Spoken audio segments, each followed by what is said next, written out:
Oh, no. He don't look that. I'm on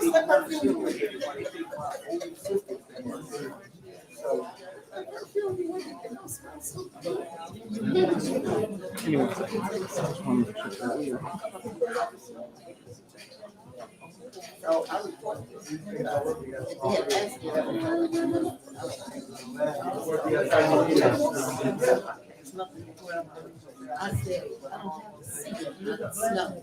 And I'm sunglasses on, and it's like something. I said, you may not know that. I think with this, you don't. I can't even really smell it. Don't try me. Don't try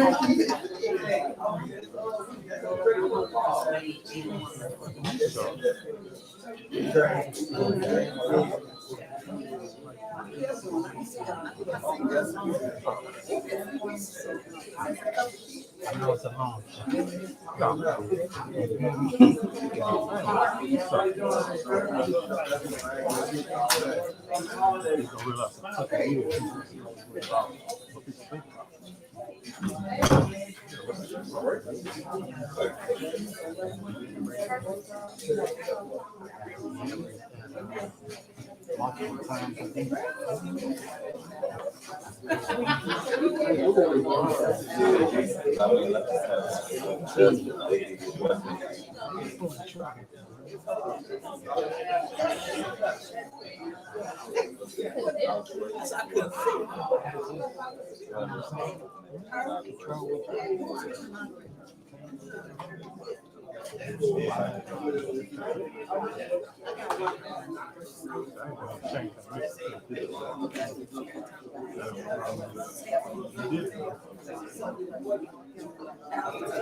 Oh yeah, yeah.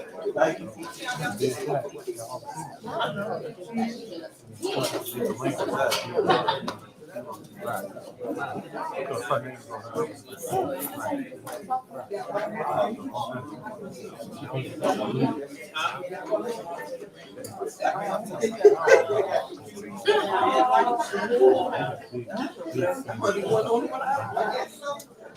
I know.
Hello. Good evening, residents. Thank you all for coming out.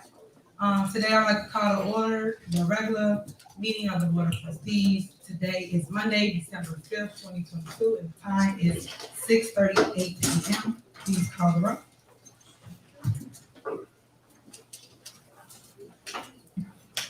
Trustee Brown. Present. Trustee House. Present. Trustee Norwood. Present. Trustee Steve. Present. Trustee Holmes. Present. Trustee Belcher. Here. We have a quorum. Quorum. Okay, next, if everybody will stand for the pledge of allegiance.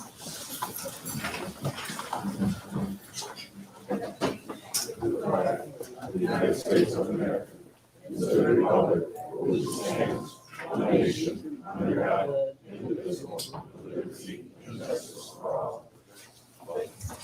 And if you all stay standing, we'll have William Moore lead us in prayer.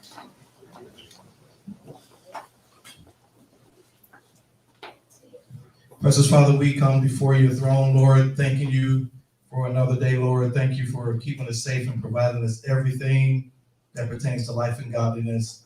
And so, Father, we know that if there's two or more gathered in your name, you shall be in the midst. Father, we ask that you would bring about clarity, peace, understanding, and unity in this meeting. We ask that you bless this village, Lord. Go forward as you may be glorified. Continue to bless our awesome leader, Father. Continue to bless her. Give her vision, wisdom, knowledge, and all things, Father, concerning your people. We ask that you bless this meeting in Jesus' name. Amen. Amen.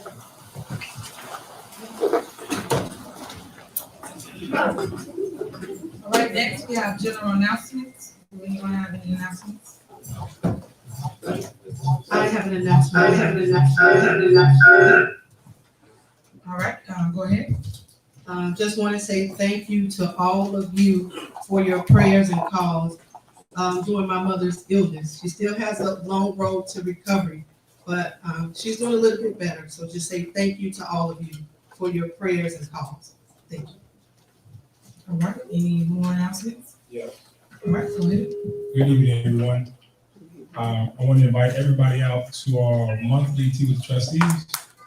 Our next Tea with Trustees is this Saturday. I have to thank all the residents who came out. We actually had the most residents that we've ever had. We ran out of street seats. So I encourage the residents to keep coming out, keep asking questions. And Tea with the Trustees is this Saturday at 9:30 at the Dolton Park District. Also, December 17th at the Dolton Park District, NHS has You need help filling out your mortgage assistance application. They have mortgage assistance programs if you're behind on your taxes. So this is something that will be coming out from the trustees' communications, where if you're behind on your taxes or you're behind on your mortgage, NHS will help that. 2 years ago, I got on a program called The Hardest Hit, and they actually helped me at a hard time paying my mortgage and stuff like that. So this is another program NHS has, and we will be sending out from the trustees' email page, our email blast, and our text message blast on our social media page. So again, that is December 17th. If you're behind on anything, your taxes, your mortgage, please come out, fill out the applications, and get help that's needed because the money's out. Again, that's it. That's it. All right, anyone else? All right, next we have village clerk's report.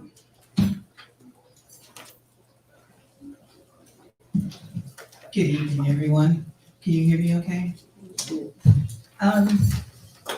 I need to request an adjustment on the minutes based on some class 8s that were approved at the last board meeting. One of the class 8s had the wrong address on it. I was able to speak with the owner and correct it today, so I'm just asking the board to approve the minutes, but let myself and Medina adjust the agenda in the minutes so it will reflect the correct address on the actual resolution. I have the correct information on the resolution, which is simply an error on the agenda, which the error was also on the minutes for today, but I can go back and correct it and send copies to everyone. All right, that's fine. So therefore, I'm requesting approval of the minutes for the regular board meeting on November the 7th, 2022. All right, is there a motion to approve the minutes for November 7th, 2022? It was a regular scheduled board meeting with the corrected address. I make a motion. Is there, Second.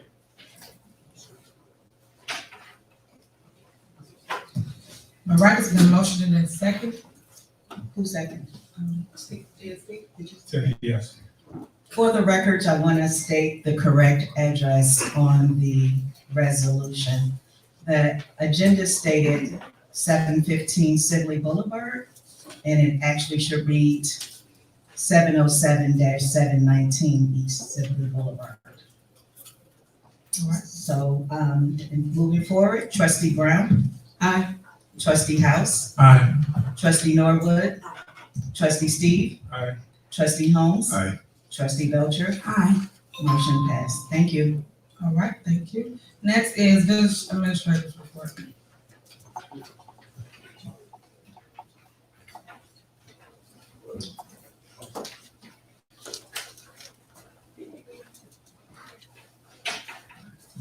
Hey, everybody, how you doing?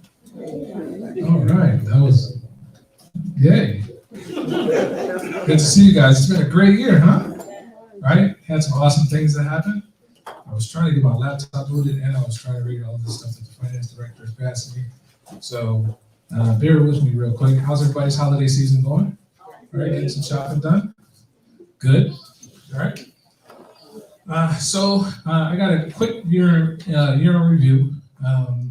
And I'm just gonna go through this and gloss through it. Everybody here, all of our staff, as well as the mayor's office, she'll go through this report too. And then I'll discuss the tax levy that we just passed out to the trustees and the process in which we're gonna take to pass the tax levy. So this year we had a pretty good year with grants. We got, just to name some grants we got, and I won't tell you the amounts because I'm sure the mayor will run those off. We got a CDBG grant. We got a lead pipe replacement grant. We got a DCO capital improvement grant. We got a federal grant for water main replacement from Senator Dick Durbin. We awarded some small business grants throughout the community, as well as grants for windows and roofs from the American Rescue Plan Act, as well as water utility amnesty, which is coming up again next year. So be on the lookout for information about water utility amnesty, which means basically if you had a water bill that you're behind on, if you know someone that's behind on their water bill, we help you with, we assist you with those, either we'll forgive the water bill or we'll use grant funds to pay for your outstanding balance up to a certain amount. Don't quote me what the amount is. I'm sure Tangent can let you guys know. But it's really important during the holiday seasons that we make sure that you guys are taken care of. And the mayor's office has done a great job of helping us figure that out. So we appreciate you with that, Mayor. We got several new vehicles for our public works department. I believe we got street sweepers and a lift. And what else do we get? Some backhoes. We got a bunch of stuff. Fire department, I believe we got a new fire truck, right? Yes, sir. All right, and the police department, we got new squad cars, so that should help, right? We got new equipment, and we've been doing a lot with it, right? With the lift, we've been cutting down some trees and taking care of some debris. But that's really, really important that we continuously get new equipment to make sure that we can better serve you guys. Oh, my laptop did it again. Sorry. Let me see. We got some collective bargaining that's going on that we need to finish. But first, I believe that we completed the patrol contract for the police department. Now, I believe the board has in front of them the sergeant's contract for the command staff. So that should be coming up soon. We are working with ASME, which is our water department, our housing department, water department, our housing department, our public works department, to make sure that we finish those contracts up. And then finally, we have the fire department contract, which we should be finishing those up pretty soon. And I'm saying this off the top of my head because my computer is still frozen. So let me see. All right, Village Administrator, is there any more? I do. You know what? Let me just go straight into the tax levy. So for this year coming up, we provided a copy of the tax levy for next year to the Board of Trustees. That also has been published in the newspaper. It will stay published in the newspaper, and we'll provide a copy of each one of those for you. I mean, we have a copy for each one of you guys if you guys want a copy before you leave. On December 27th, we plan on having a special meeting to approve the tax levy. That I give you guys can take an opportunity to take some time to take a look at it. And I believe our finance director is going to give you a summary of that tax levy. Why don't you? Good evening. So I'm going to read the analysis completed by the certified public accountants. They reviewed the current tax levy and they made recommendation on what the 2022 tax levy should look like. A summary of the recommendation reads, we are recommending an increase of the operating levies of 4.99%, a reduction of 2.09% of the bond and interest levies, resulting in an overall increase of the tax levy of 2.72%. We are recommending this increase of the operating levies so that the village can achieve 100% collection funding for its police and firefighters pension, so that it is in a better position to issue new bonds for infrastructure projects and to reduce the interest the village pays in relation to the debt to the city of Chicago from prior administrations. We are recommending an increase in the corporate levies to fund the known and estimated payroll increases for the village various unions. Again, the village administrator just said that we are negotiating all of our contracts. So that would be a kind of large outlay. So that is why they are recommending the tax levy increases. And then last thing, real quick, some to-do things, or some things on our to-do list that we didn't get a chance to get to, but we'll work on next year with the mayor's office to refinance our debt, which means our bonds. That's really important to us. Water management plan, making sure that we include automated digital meters, as well as improve our water infrastructure. And then the 142nd Street redevelopment, 142nd Cottage. It's really important that we figure out something to do with that space. And then the mayor's office is working on a 2025 consolidated plan, which will include all of these projects as well as more to come. for us to strive and work towards up to 2025. So if there's no questions, that'll be my report, Mayor. All right, thank you. Next, we have the news report. Ron?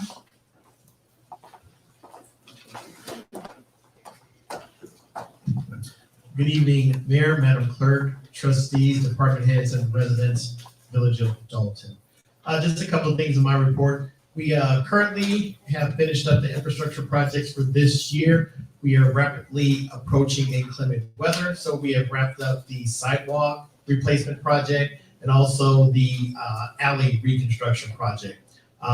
In 2023, once spring hits, those projects will start back again. So as soon as the weather breaks next year, we'll start those projects again. And also we'll be looking forward to doing a CDBG street resurfacing project next year. And if I'm not mistaken, we did receive an email today, village administrator, receipt of $400,000 for flooding, to combat flooding issues from MWRD. So just want to thank the staff for all the hard work on aggressively going after funding for infrastructure projects throughout the village. That concludes my report, and I'll entertain any questions that the staff or trustees may have. Question, is that the flood that's dealing with infrastructure, because there's been a lot of water main breaks? Is that dealing with our infrastructure as far as the pipes and stuff under? I haven't read the email in detail, but that has to do with the sewer system, if I'm not mistaken. Okay, all right, so can you let me know once you find out if that's going to help with the sewer? Once details have been provided in the intergovernmental agreement, that'll be spelled out, and that'll definitely have to be passed by the board, the agreement. So you'll see the fine print in there and what that grant details as far as the infrastructure improvements. Any other questions? No, I first want to say thank you so much, and I want to thank my staff for always looking for grants and everybody going after them and attacking them. But again, I point this out, and this is for the record, board members, you hear him saying, we're going after this grant for $400,000. So when they come before you for a vote, I pray that you do not hesitate or do not vote for it. I hope that you guys actually vote on it when it's time is due, because we are losing money due to the fact that you guys not voting for money that's for improvement for the village. So thank you so much, Ron. Thank you. Next, we have committee reports. First on the list is police, trustee Holmes. Good evening, Mayor, board members, residents. Two quick things. Regarding the bars that goes on the Kia vehicles, I'm gonna let those of you who want to ask. We'll talk to Chief Collins at the end of this meeting, and Chief will address that and see where we at, how many we got in, where he's at, where he's working on this. I do know he's 100% working on this for clubs for your Kias. Second, the laundromat on Sibley. I'll be meeting with that owner this week, either Wednesday or Thursday of this week. Reason being, we're gonna address the situation with his cameras, his video cameras, because there have been 1 or 2 incidents up there where they state that his video surveillance cameras are not working. So we're gonna try to work and address that, and also address him getting a security personnel up there to walk around that facility up there. That's the end of my report there. All right, thank you. Next is Melody Fitness, trustee Brown. Okay, for the fitness center, as of today's date, we are still in a negative for $62,000.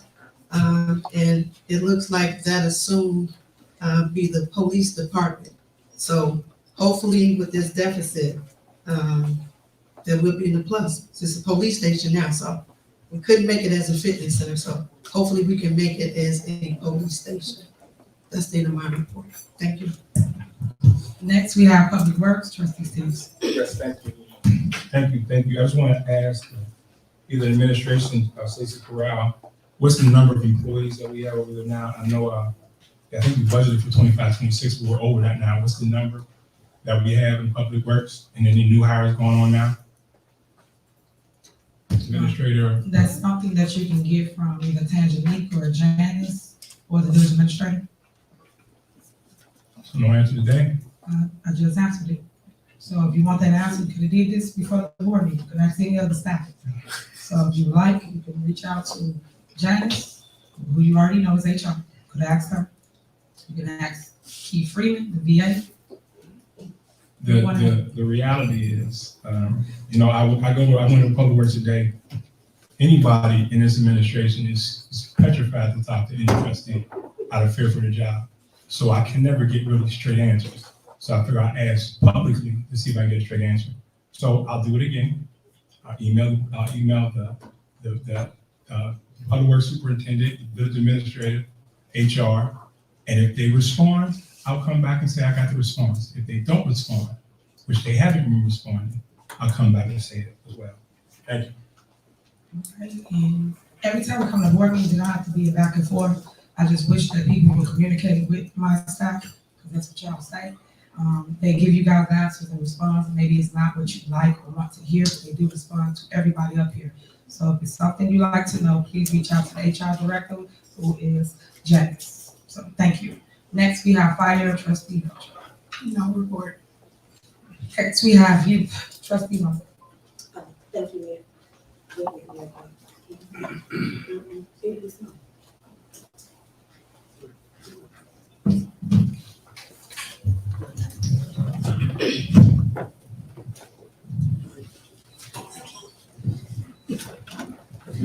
Good evening, everyone. Happy Monday. For youth, I'd like to thank the staff at Thornridge High School for allowing Trustee Brown and I to speak to the seniors on Career Day last week.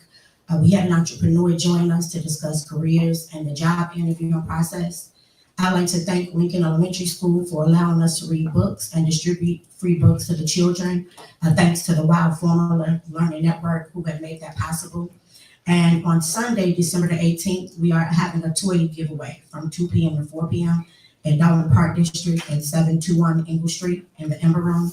You can register your child by emailing me at bnorwood@vod.org, or you can call me at 708-968-4297. Send me your child's name and age. And lastly, we are having our second annual family skate night. We had such a great time with all the families last year that we're going to do it again. I will be sending the details this week via our trustee communications. Thank you, Mayor. That's it for me. All right, next we have finance trustee. Thank you, Mayor. My finance report, in review of the financials for the Village of Dolton, which is for this fiscal year, which represents the months of May 2022 through October 2022. The village operating fund does have a operating deficit of $3.4 million. Doing a comparison to try to understand, at least from the paperwork, why the difference. A year ago, we did in October begin to start receiving property taxes. This year, we have not. A year ago, we received about $2 million worth of property taxes, more than what we received this year. So my summation would be that $2 million of that debt could be attributed to property taxes. The other $1.4 million, as at this moment, I'm not able to provide an explanation. So I would ask if anybody in the administration would be able to do so when they're able to make that presentation. So that's the first part in terms of the monthly financial reports. If I may, I'll conclude, then I would love to have a response with that. I appreciate that. The other component that the information provided, which the board has, well, myself and I believe other board members just received regarding the corporate tax levy, was presented to the board members within the past 15 minutes. I heard the recommendation of a tax increase of 2.7, net tax increase 2.77. So that being presented to the board and other concerns being raised, I want to make sure that the residents are aware, and I would ask for feedback for board members prior to us making a vote on that. That will conclude my report, but Director Miller, please. Okay, Director Miller, before you start, let me interject. For the record, everything that you guys have before you is things from prior administration. Anything as it relates to increase is from prior administration, such as the previous mayor. We all have gotten the information as relates to what they want us to do. So I just advise everybody moving forward, read your emails, go back into your data logs, and you will see that you have this information for literally the last 4 years. Because we've been on this board, and we all know the financial status of the village, which I've been trying to fixed with my administration. So I just want to put that on the record because people can easily get up here, recite numbers, tell you this, tell you that, but they never give you facts, never give you concrete proof, or put it on paper to show you exactly what's what. Next year, I will be hosting something to show you exactly the financials, and those that don't understand, we will break it down so that you understand step by step where we are and where we're going. But I need the board to support the movement so we all can be on one accord and our village will always be in the positive. So with that being said, Angelique, you have the floor.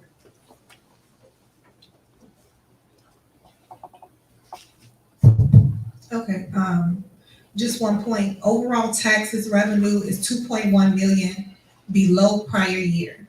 So in fiscal year 22, at this time, we have $5.6 million collected compared to 3.54 million in fiscal year 23. So, you said that there was a variance of 3.4 million. So that breaks down the general operation of and city of Chicago revenues have decreased a combined 2 million with an additional 2.3 million decrease in debt service revenues. So there is actually, that's what it's related to. Does that help you? I'll reach out to you. Did not follow that completely, but I appreciate the response, and I'll reach out to you. All right, thank you. Next, we have department reports, police, Chief Collins. Thank you and good evening, Mayor. Good evening, trustees, Madam Clerk, fellow department heads, and good evening, residents. I'm just going to touch on a few statistics from the month of November and go into some more information. For the month of November, the police department responded to 1,616 calls for service, issued 107 traffic tickets, 245 parking violations, made 34 criminal arrests, and served 1 warrant. We did see a decrease in our burglaries here in Dolton. We used to be a lot, but now those have gone down, and there are several reasons why those burglaries have gone down. First, the proliferation of doorbell cameras and other types of affordable security measures that you can put up around your home so you can keep a better eye on your homes. And the other reason is we're keeping a better eye out on each other, our neighbors getting to know each other and calling in suspicious things. I want you to continue. I want to encourage you to continue calling the police when you see anything that is suspicious, that just doesn't seem right. It's better to call the police and just let us figure it out instead of something happening and then there's an error of we should have called the police. So I want to encourage you, continue to call police 911, not emergency, whatever you need to do. And when that dispatcher answers, you don't have to give all the information that they ask you for, like your name and phone number. You can just say you want to remain anonymous, and that's perfectly fine with us. What we did see an increase, and this has been over the last few months, continually going up, are motor vehicle thefts.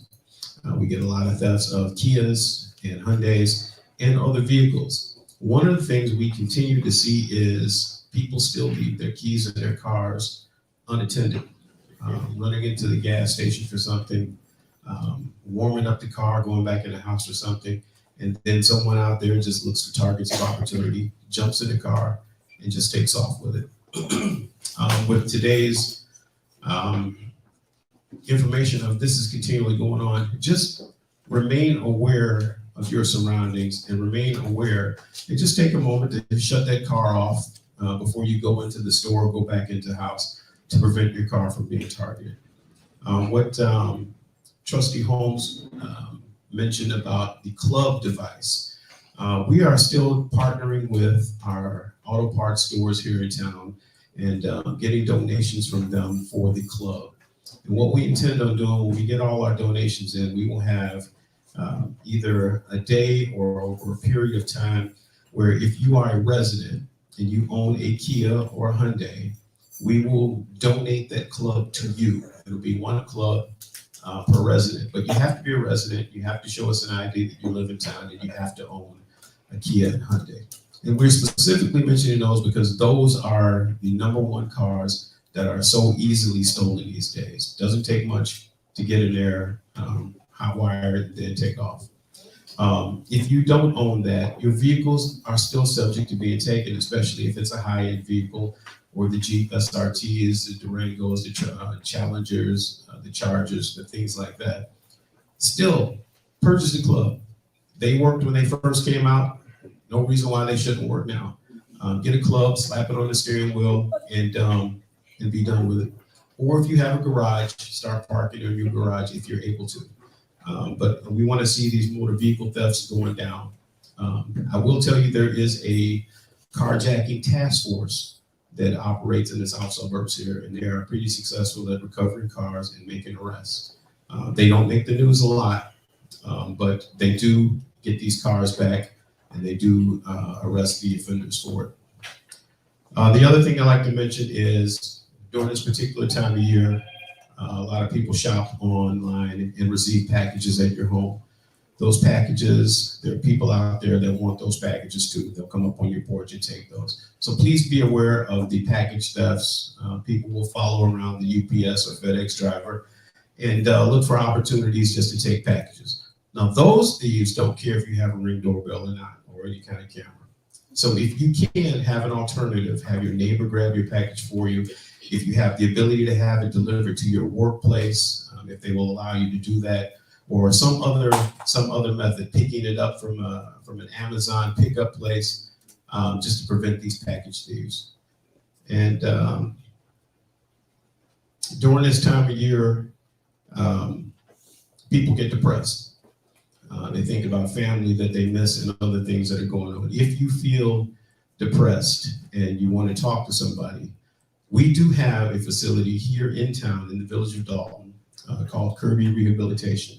They have the comfort zone over there, and they do have counselors on staff 24 hours a day. And we utilize them when we come across, when someone calls us for someone who might be in crisis. We do use them a lot. But if you feel like you are in crisis, or if you have a family member that feels like that you feel like they're in crisis, please call us so we can connect you with someone that can help out. And lastly, we will be establishing what's called a safe surrender program. And we're going to start working on this in 2023. Safe surrender program is if a person knows that they have a warrant or they're being sought for questioning by the police, instead of a dangerous situation of us having to come to your house with a warrant and everything that goes along with serving a search warrant, the danger is so great. A person can call a phone number and say, I think I'm wanted, or I think the police are looking for me. I'd like to turn myself in. And we will have facilitators that also are civilian, doesn't have to be a police facilitator, that will assist that person in turning themselves in with or without an attorney if they have one or don't have one, just so that we can have a complete safe situation and a person can get into police station safely, so that there is no incidents like that. So if you would like to be involved in a program like that, see me after this meeting and we can talk about that. And that is the end of my report. Thank you. All right, thank you, Chief. Next, we have Fire, Chief Mechanic. Thank you, Mayor. Good evening, everyone, Board of Trustees, Madam Clerk, department heads, and most importantly, the residents of Dolton. Happy Thanksgiving. Good seeing everyone. Through December 5th, the Dolton Fire Department has responded to 5,136 emergency incidents, 3,386 are ambulance emergency medical calls, 338 are motor vehicle accidents, 1,412 are fire calls, including several structure fires that we've had in the past month, for a total of 5,136 total runs with an average of 16 emergency responses per day. In addition, the new fire engine was delivered on November 23rd that the administrator spoke of. All members will be conducting driver operating training throughout the course of this month, as well as pump operating training through the course of this month as well. So it's kind of a big deal, and I'd like to thank Mayor Henyard and all the stakeholders involved with getting the fire engine to us for my guys can serve the community. So it's a wonderful asset, a wonderful tool that we're able to get. So that way all the calls are answered, and we have the most up-to-date state-of-the-art equipment to serve our residents. So thank you, Mayor. Tonight, before you, the board tonight, we have the updated MABUS agreement. It's an ordinance which is updated that we currently serve under. So since the 1970s, we've been involved with MABUS, Mutual Aid Box Alarm System. That's the acronym. But basically, it's talking about language as far as specialty teams, which we need all the time because we all depend on each other with the surrounding communities, such as technical rescue, arson investigation, hazardous materials team, and water dive incidents, which we've had throughout this community as well as all the others. So we all work together between the 20 communities and maybe it's 24 and throughout the state of Illinois. So that's before you today. It's just an updated agreement. And lastly, as I spoke of before, St. Margaret's is closing on January the 1st, 2023. This will have a negative effect of resources with the EMS system. We'll be working on staffing solutions with a rapid response vehicle, things of that nature to fill the gap of any timeframes, which may be as far as ambulance responses to and from the hospital. So we're working collectively with our EMS systems, Bud's Ambulance, who is very proactive with this, and we're working together to make sure there's no issues with any of our residents because you are foremost and most important for us, and we're here to serve for you. Without any further questions, that will conclude my report. All right, thank you. Thank you. Next, we have Public Works, Lisa Clark. Thank you, Mayor. Good evening, everyone. Productivity report for Public Works, November 2022. Public Works completed 2 water shutoffs, 1 water main break repair, 2 sewer checks, 1 sewer repair, 1 sewer inspected, 29 streetlights repaired, 1 restoration job, 22 trees cut down, 12 trees trimmed, 10 stop signs installed, 2 alleys cleaned, 12 locations for potholes filled. Also, the Public Works mechanics have completed 1 job to the housing department, 0 jobs to the police department, 1 job to the fire department, and 22 jobs to the Public Works department. As of December 2nd, Homewood has stopped their brown bag pickup. If you feel that you've been missed, please contact them directly, 708-798-1004. That is 708-798-1004. If you still do not get anywhere, then please contact Public Works at 708-201-3280. Also, for after hours, if you happen to see water coming from the ground or running down the curb, please contact our dispatch at 708-201-3240. That again is 708-201-3240, and that is for after hours. If it is between the hours of 7 and 3:30, you can dial our regular number for Public Works, which is 708-201-3280. That concludes my report, Mayor. All right, thank you. Next, we have Water, Juanita Dark. Good evening. Good evening, Mayor, Board, residents. The Water Department is working with the Mayor's Office to identify families that are in need to see if they qualify for assistance for the holiday.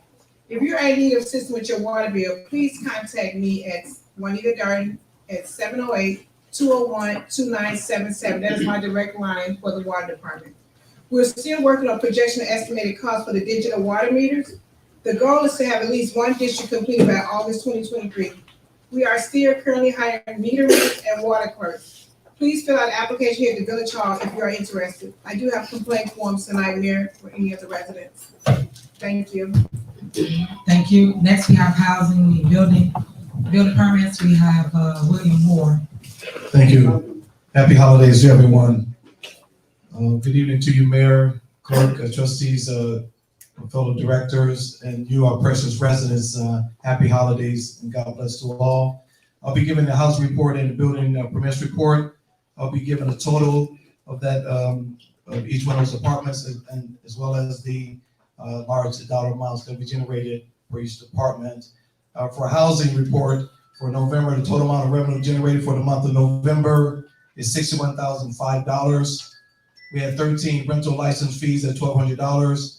45 multifamily inspection fees at $10,300, 52 as-is inspection fees at $16,875, 14 escrow checks deposited at $10,500, and 34 housing tickets at $5,250, and 1 vacant property registration from ProChamp at $13,480. And for our building and permits report, the total amount generated for the month of November is $53,488.76. I'll give you the large dollar amount as well that's generated for this month. 53 building permits at $39,033.92, 27 contractor license and $125, and 15 plumbing permits at $3,639.84. At this time, Mayor, that concludes my report. Thank you very much. All right, thank you. Next we got code enforcement. Brian's not here. So next we have corporate bills. Corporate bills, trustee House. Thank you, Mayor. I'll first begin with the electronic warrant list for October 31st. The electronic warrant list are items that come as the ACH or automatic payment from our bank accounts. So this one includes payments for our credit card as well as City of Chicago and those kind of items. Reading the warrant list into record, we have corporate payments, $111,289.65. Water fund payments, $310,627.53. Federal forfeiture payments, $10. Sewer fund payments, $871.60. Melanie Fitness Center payments, $162.86. Total payments on this register, $422,961.64. My motion, I want to make sure I explain my motion clearly. In reviewing my viewpoint system, we're looking to just kind of verify things on this. I noticed that there are $54,456.07 worth of credit card transactions that do not have a receipt that has been provided for us to review for fiscal year 2023, which is the months of May through September of 2022. Additionally, there are $64,899.66 worth of credit card transactions that did not have a receipt for fiscal year 2022. This is according to our CPA who submitted the email requesting that information. My motion on this is that all bills on this register that have an appropriate receipt be paid. Okay, before I call for your motion, Janice, the 54K and the 68K that you're speaking of, do you have any assistance now? He stated that he don't have receipts, and I know you give receipts for everything, so.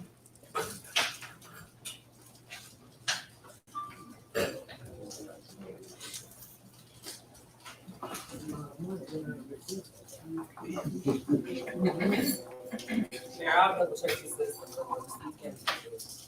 Receipts right there. Okay, so now you recognize me.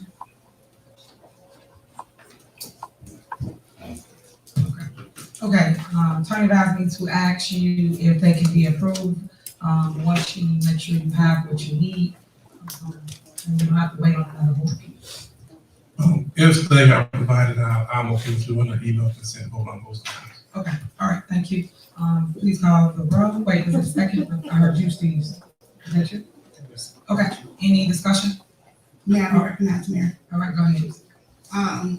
This information that Trustee House is speaking of, the first email went out in September. The second one went out November 23rd. So it's been well over 4 months that these receipts have not been produced. So for us to sit here and say, we're gonna approve it, and he's been requesting it for the last 4 months, kind of seems that everything else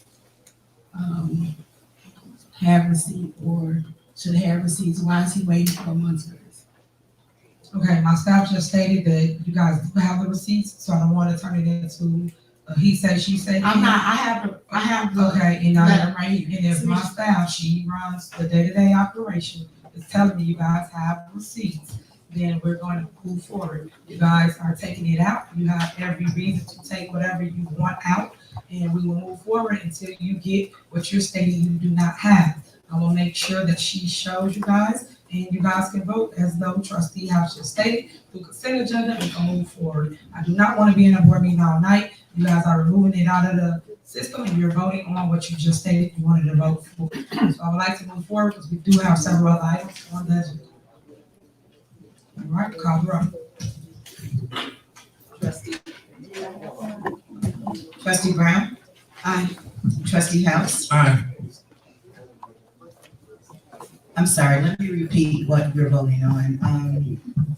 We're voting on the bills contingent upon receiving receipts for all of for the dollar amount that trustee House mentioned. Right. So, the vote is based on that.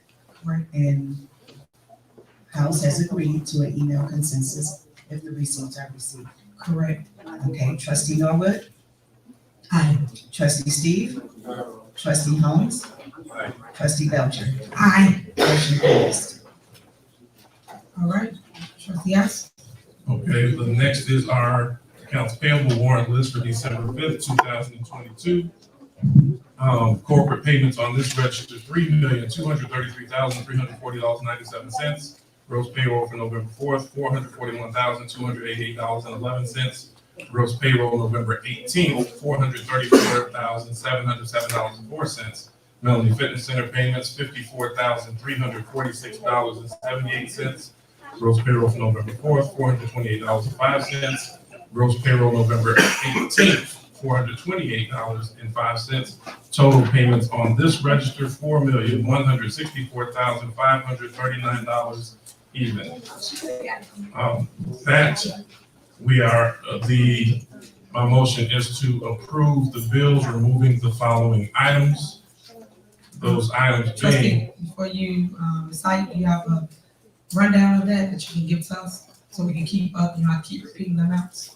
I have it, I can send it via email. I do not have a printed out copy. Okay, well, go a little slow so I can write it down. Okay. First item, affordable party planners, $10,350 on page 1. Next item, apostolic independent contractors, $5,133.34, page 2.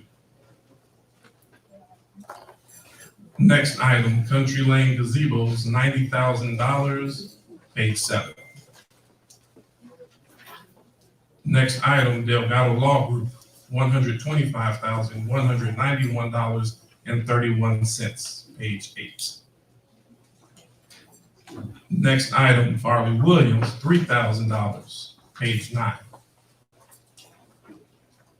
Next item, Theoretti Campbell Law Group, $32,924.70, page 10. Next item, 5 Star, $741,685, page 11. Next item, Gasca Roofing, $48,000, which is on page 12.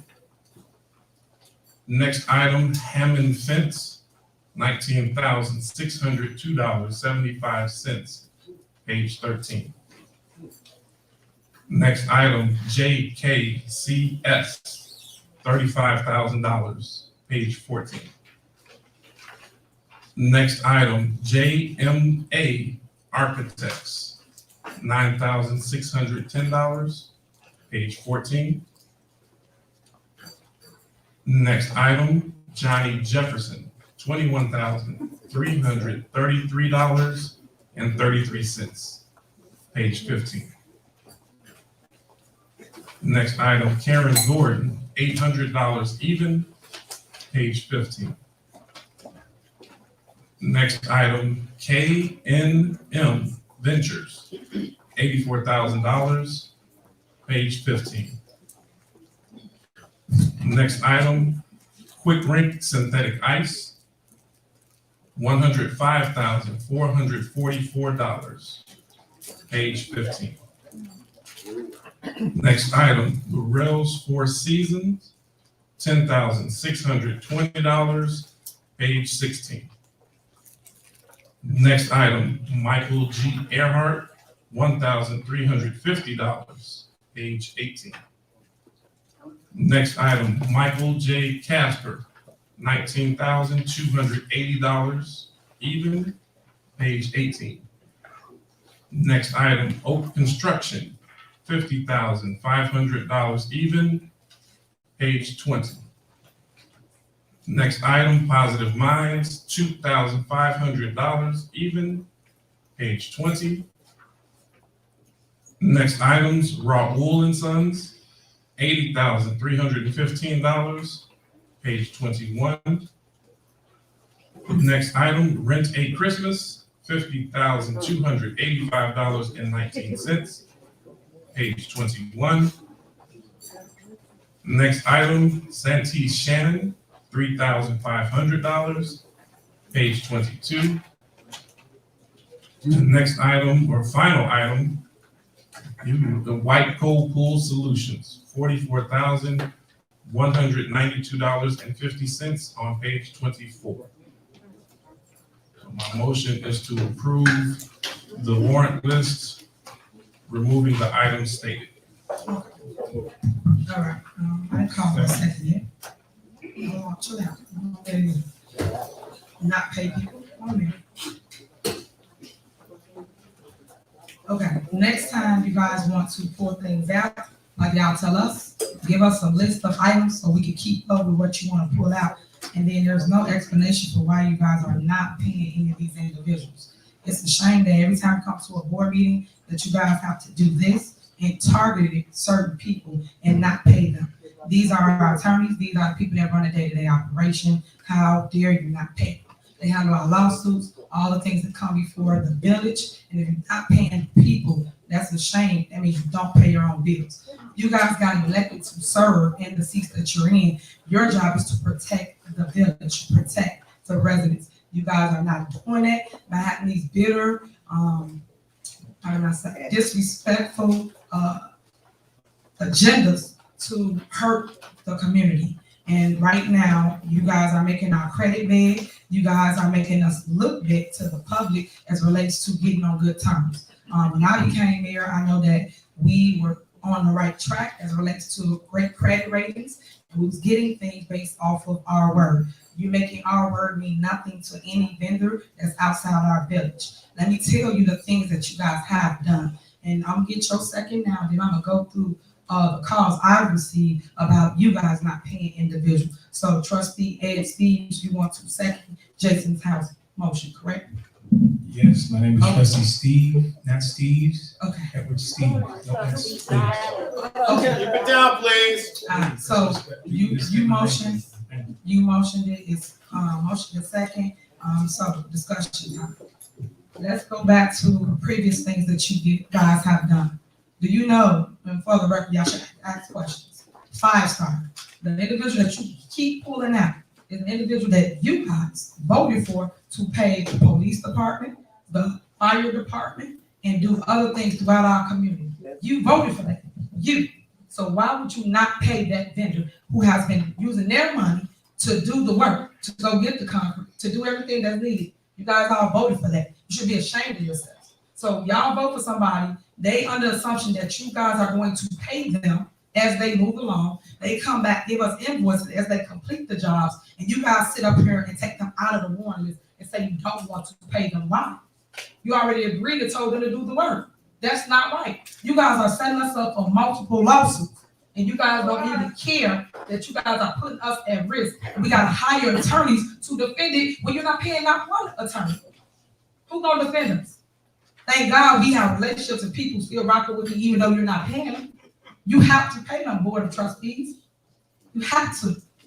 Another thing that you guys messing with, I talked about public relations.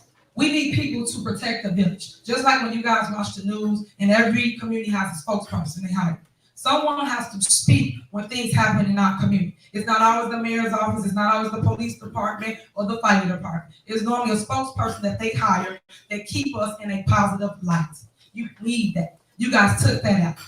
And then how dare you guys take away what the residents want as it relates to the grant, keyword grant money that I went and got for us, that we use to give back to the people for free, windows and roofs, that everybody called my office complaining about because now they can do without. It's cold outside.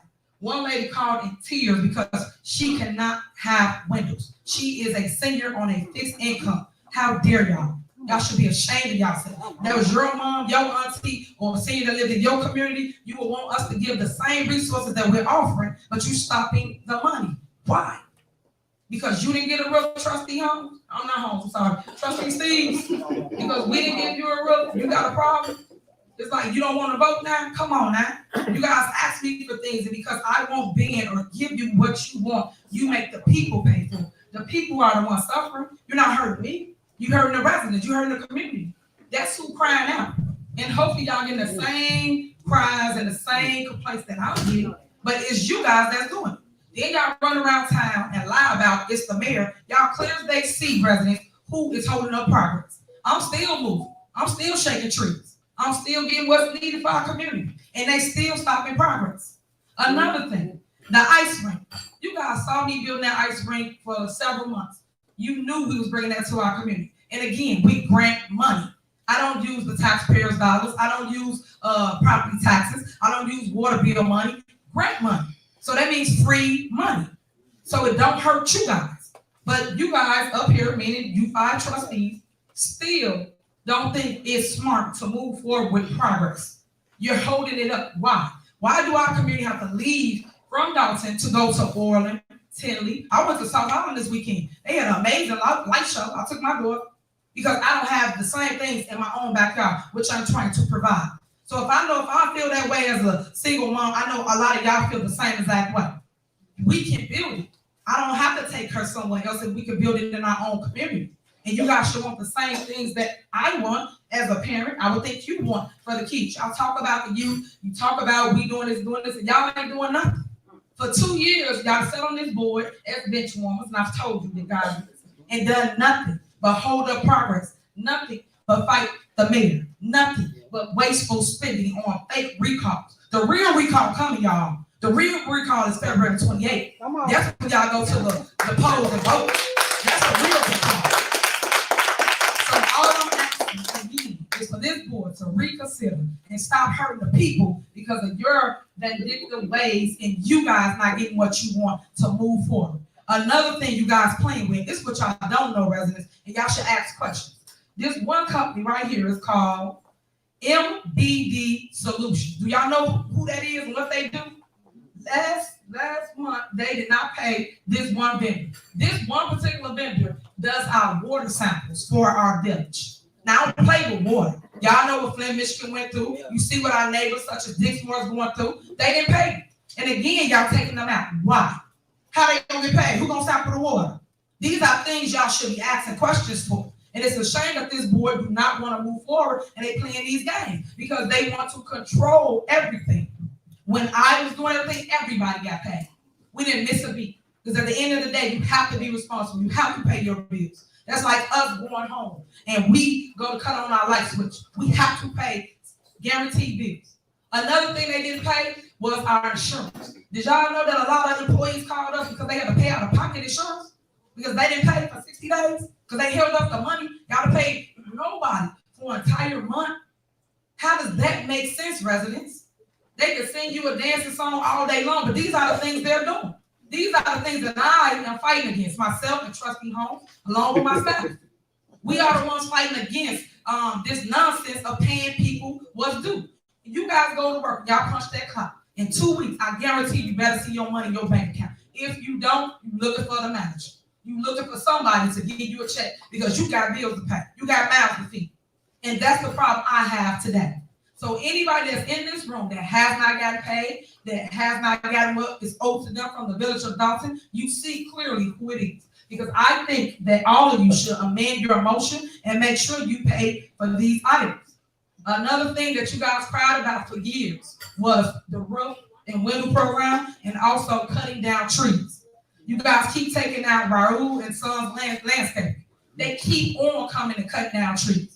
They keep on coming and doing the services that you need with no cost. Now remind you, they got crews. And when they cut down stuff, they got to get rid of the mulch that they chopped up from the trees. That's an expense. So now they're holding the bag, fronting all the money while we, meaning the board of trustees, the 5 people, won't vote to make things right. We owe them this money. We need to pay everybody that we stated we was going to pay.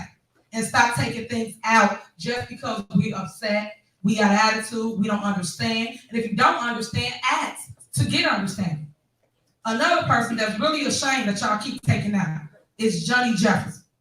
Johnny Jefferson is the only person, one of the contractors that came and actually fixed the firehouse which has been closed down for years,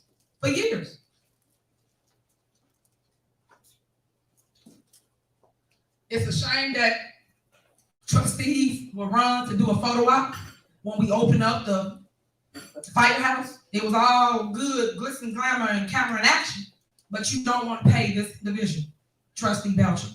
It's a shame. You're It's a absolutely shame right, that and I'm gonna ran- tell you in one second why I don't Hold on, wanna pay. Trustee, you out of order as always, out of As order, always. out of order. But you run for the Photoshop. Cause it's you my won't- But you committee. won't, it ain't no committee, you're not doing nothing with. Come on. Okay. If I'm the one pushing everything to move forward as it relates to public safety, it's a shame that people run, like I said, for the cameras, for the show, but ain't showing up and showing out for y'all. They ain't putting in their time. They're not doing what they should do as trustees, but people want to be over something. You over a committee. What does that mean? Nothing. You got to put in the work. And as y'all know, my work speaks for itself. That's right. It's a shame that it is public safety and we study moving forward without people that claim they over things. They're nowhere to be found when decisions are made. They're nowhere to be found when the residents complaining about, hey, what are we gonna do? Firehouse 2 is still closed. So what I do, call people in to make it happen, make it work. So now your response time, residents, is cut in half.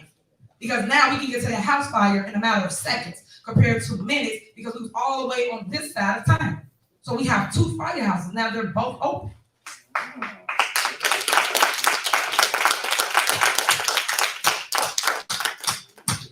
Now, the next thing that y'all should probably, y'all been asking and pleading with me as it relates to a pool for the kids. I'm real big on the youth and kids having something to do. You guys see that Melody Fitness is now the new police department. We're working on that. And again, I'll guarantee you it will be open, it will be fixed. Melody Fitness, they took out the pool, I'm trying to see what that was. Right here, page 24, you said for $44,000. Now, if we still managing the pool, you know, heard Trustee Brown recite numbers saying we're spending money over there. So we spending money for what? To just keep it open? We might as well drain the pool if y'all not gonna vote to fix and repair it and give it back to the people. I put this on here because you guys asked to open up the pool. The pool should be open. There's no reason, once again, that you should take your kids or yourself out of our community and go in another community for swimming lessons. Because I do exactly what y'all do. I'll take my baby to order. Why? I shouldn't have to do any of that because we got all the same things they got in our own backyard. But this board, these 5 trustees constantly choosing not to pay anything, not to give you guys what you're asking for. So y'all get up here and y'all ask them and you tell them that they need to pay for the things you're asking for. Because there's no reason for us to just have a building that's boarded up per se, meaning it's locked up, and we're not utilizing it. This is why I decided to make it a police station. Because right now, we need help. Our businesses and buildings throughout Dolton is just sitting there and nothing's happening. So now I'm gonna give the opportunity, anybody that they name, you can come to this podium and explain to them why you should get your money. It's So discussion. Hold on. We know discussion with the residents. We're not gonna let you vote on it after, we're gonna let you talk first. No, we wanna Hold discuss on. Y'all can come to, hold on, y'all can talk to, we're gonna hear from the people first. So anybody that wants to speak, that got out of this warrant list, meaning he removed you from it, It's a discussion. and you want to speak and address the board, the floor is yours. It's discussion. If any, you have a order, trustee. No, it's discussion. Do anybody want to speak that got taken out of this, warrant list? And the attorney is right there, Yeah, he come on knows that she's out of order, it's discussion. We're in the middle of in the vote, it's discussion. Okay, y'all want to hear from the people, but y'all want to vote and not pay. No, we Y'all gotta need to discuss it. You are gonna, okay, hold on. You are gonna discuss it, the people will speak first, and then you can discuss. It's not citizens address. Come on up. It's not citizens. Is she on the warrant list? Come on. Because if it's not about the warrant list, Y'all out of order, I should be on the Okay. warrant list. Come on. Why am I not on the warrant Okay, list? go ahead, you have the floor. Get any services with us, ma'am? Yes, you guys should be, I should be on the warrant list to receive my money back that the village stole from me and over the liquor water. Yes, be on the warrant list. But everybody has so much to say about it, so I'm representing myself. You guys know I'm representing myself. And so why am I not on the warrant list? Elizabeth Scott was on the warrant list, she's done nothing. She wasn't owed anything. She doesn't get severance for being the village administrator. But she had a $7,000 check on the warrant list. Where's my money? Where's this single mom's money? Where's my name on the warrant list, you guys? I don't know, the mayor was the trustee at the time. Oh, you're the trustee now. It was before me. What are these trustees? Right, and he won't do nothing. Oh, okay. All right, come on up, next. I make a motion to suspend the rules. Y'all don't wanna hear from the people. I make a motion to suspend the rules. We got a motion and a second on the table, Delgado. Mike Delgado, you know this is wrong. Go ahead, Cal. This is not something just right now. Trustee, It's still a let the discussion. people speak. You took my y'all, let them speak before y'all vote. Go ahead. Calm down, calm down, please. Hi, my name is Angela Greer. I am the small business owner of Affordable Party Planners that they keep pulling off the warrant list. Each time you hear my name, you hear a higher amount and a higher amount and a higher amount. I have one question. How do you pick and choose who to pay on the warrant list? I just really want to know this. I want to know, why is it that you all pull off all these businesses? My bill on it now says that you guys owe me $10,000. I can't. Services haven't even been provided. Hold on, let me finish. Let her get it out. Only thing on there that has not been performed are the ones that the most recent ones you got, because we always bill you a month when there's more events, because you're not gonna have another board meeting. Correct. So they're on there. And any time that I invoice the village for an event and that event does not happen, ask Janice Johnson, what does she get from me? She gets another invoice that says, hey, this invoice is canceled. This money that you guys paid here now gets taken and put into this event. You better believe my name ain't going on nothing. That's illegal. My name ain't going on nothing, because all I have at the end of the day is my name. My business I've had for 20 years. When I build the village of Dolton, if you look at those invoices, I'm not billing y'all shit. Excuse me. Y'all do not get charged when I charge regular people. What I'm asking for my invoices is money that I have paid out for services rendered to this village. I have been working with this village for over 2 years. If I charge y'all what I charge my regular clients, y'all can't afford me. But I still do it for the residents of Dolton. And I am sick and tired of y'all playing politics with people. I don't give a damn if y'all like Tiffany Hill. I don't give a damn if y'all don't like Tiffany. If you don't like Miss Brown over there, I don't care if you don't like Jason. I don't care who y'all don't like.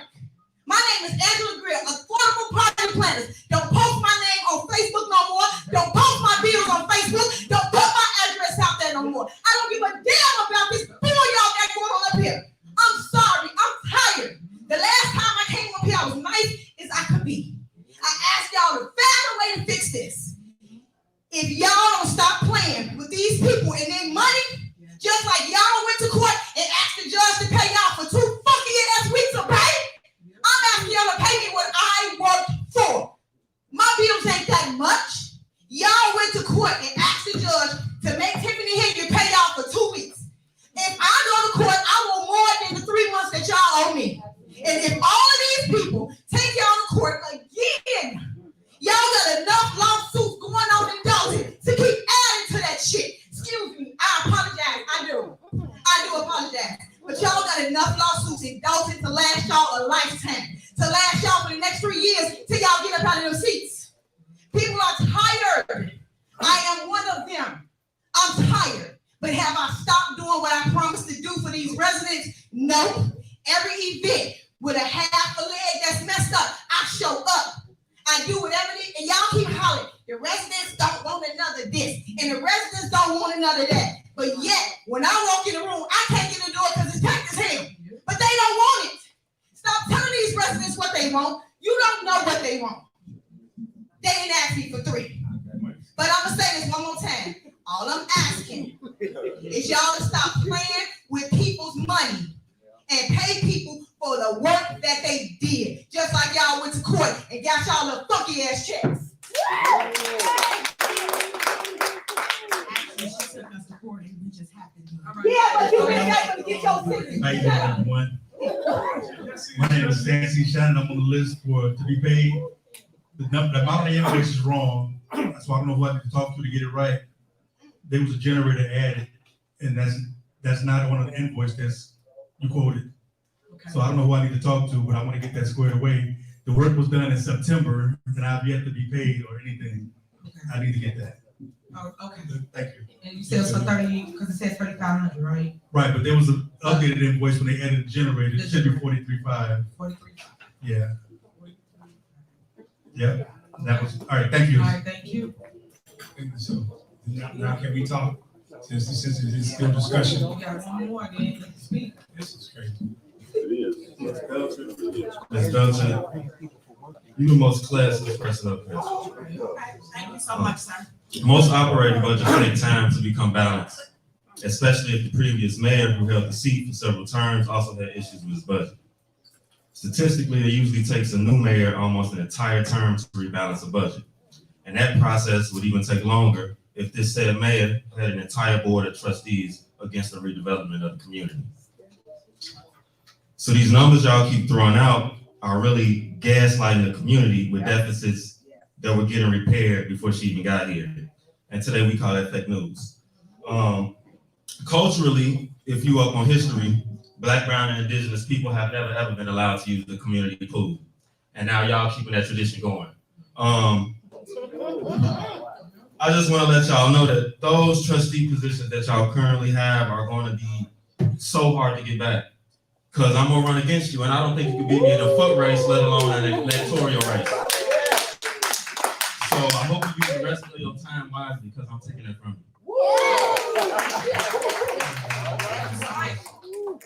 Anybody else?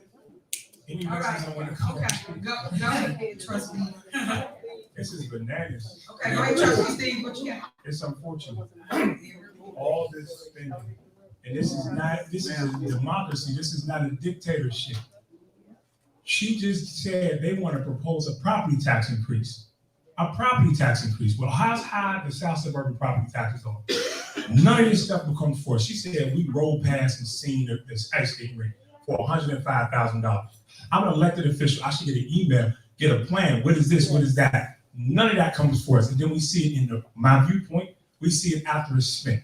If anybody who's married out here, if the husband went out and spent a bunch of money and gave you the invoice and said, this is what it is, and you better pay it. This is what she's doing. And trying to intimidate us by having people come up here who did some services. That's not how democracy works. When she was a trustee, she fought for RFPs, she fought for please include us, she fought for all that. So I'm asking the same thing that Trustee Tiffany Hinger asked for. RFP, transparency on what you're spending. We don't know this until we see it spent.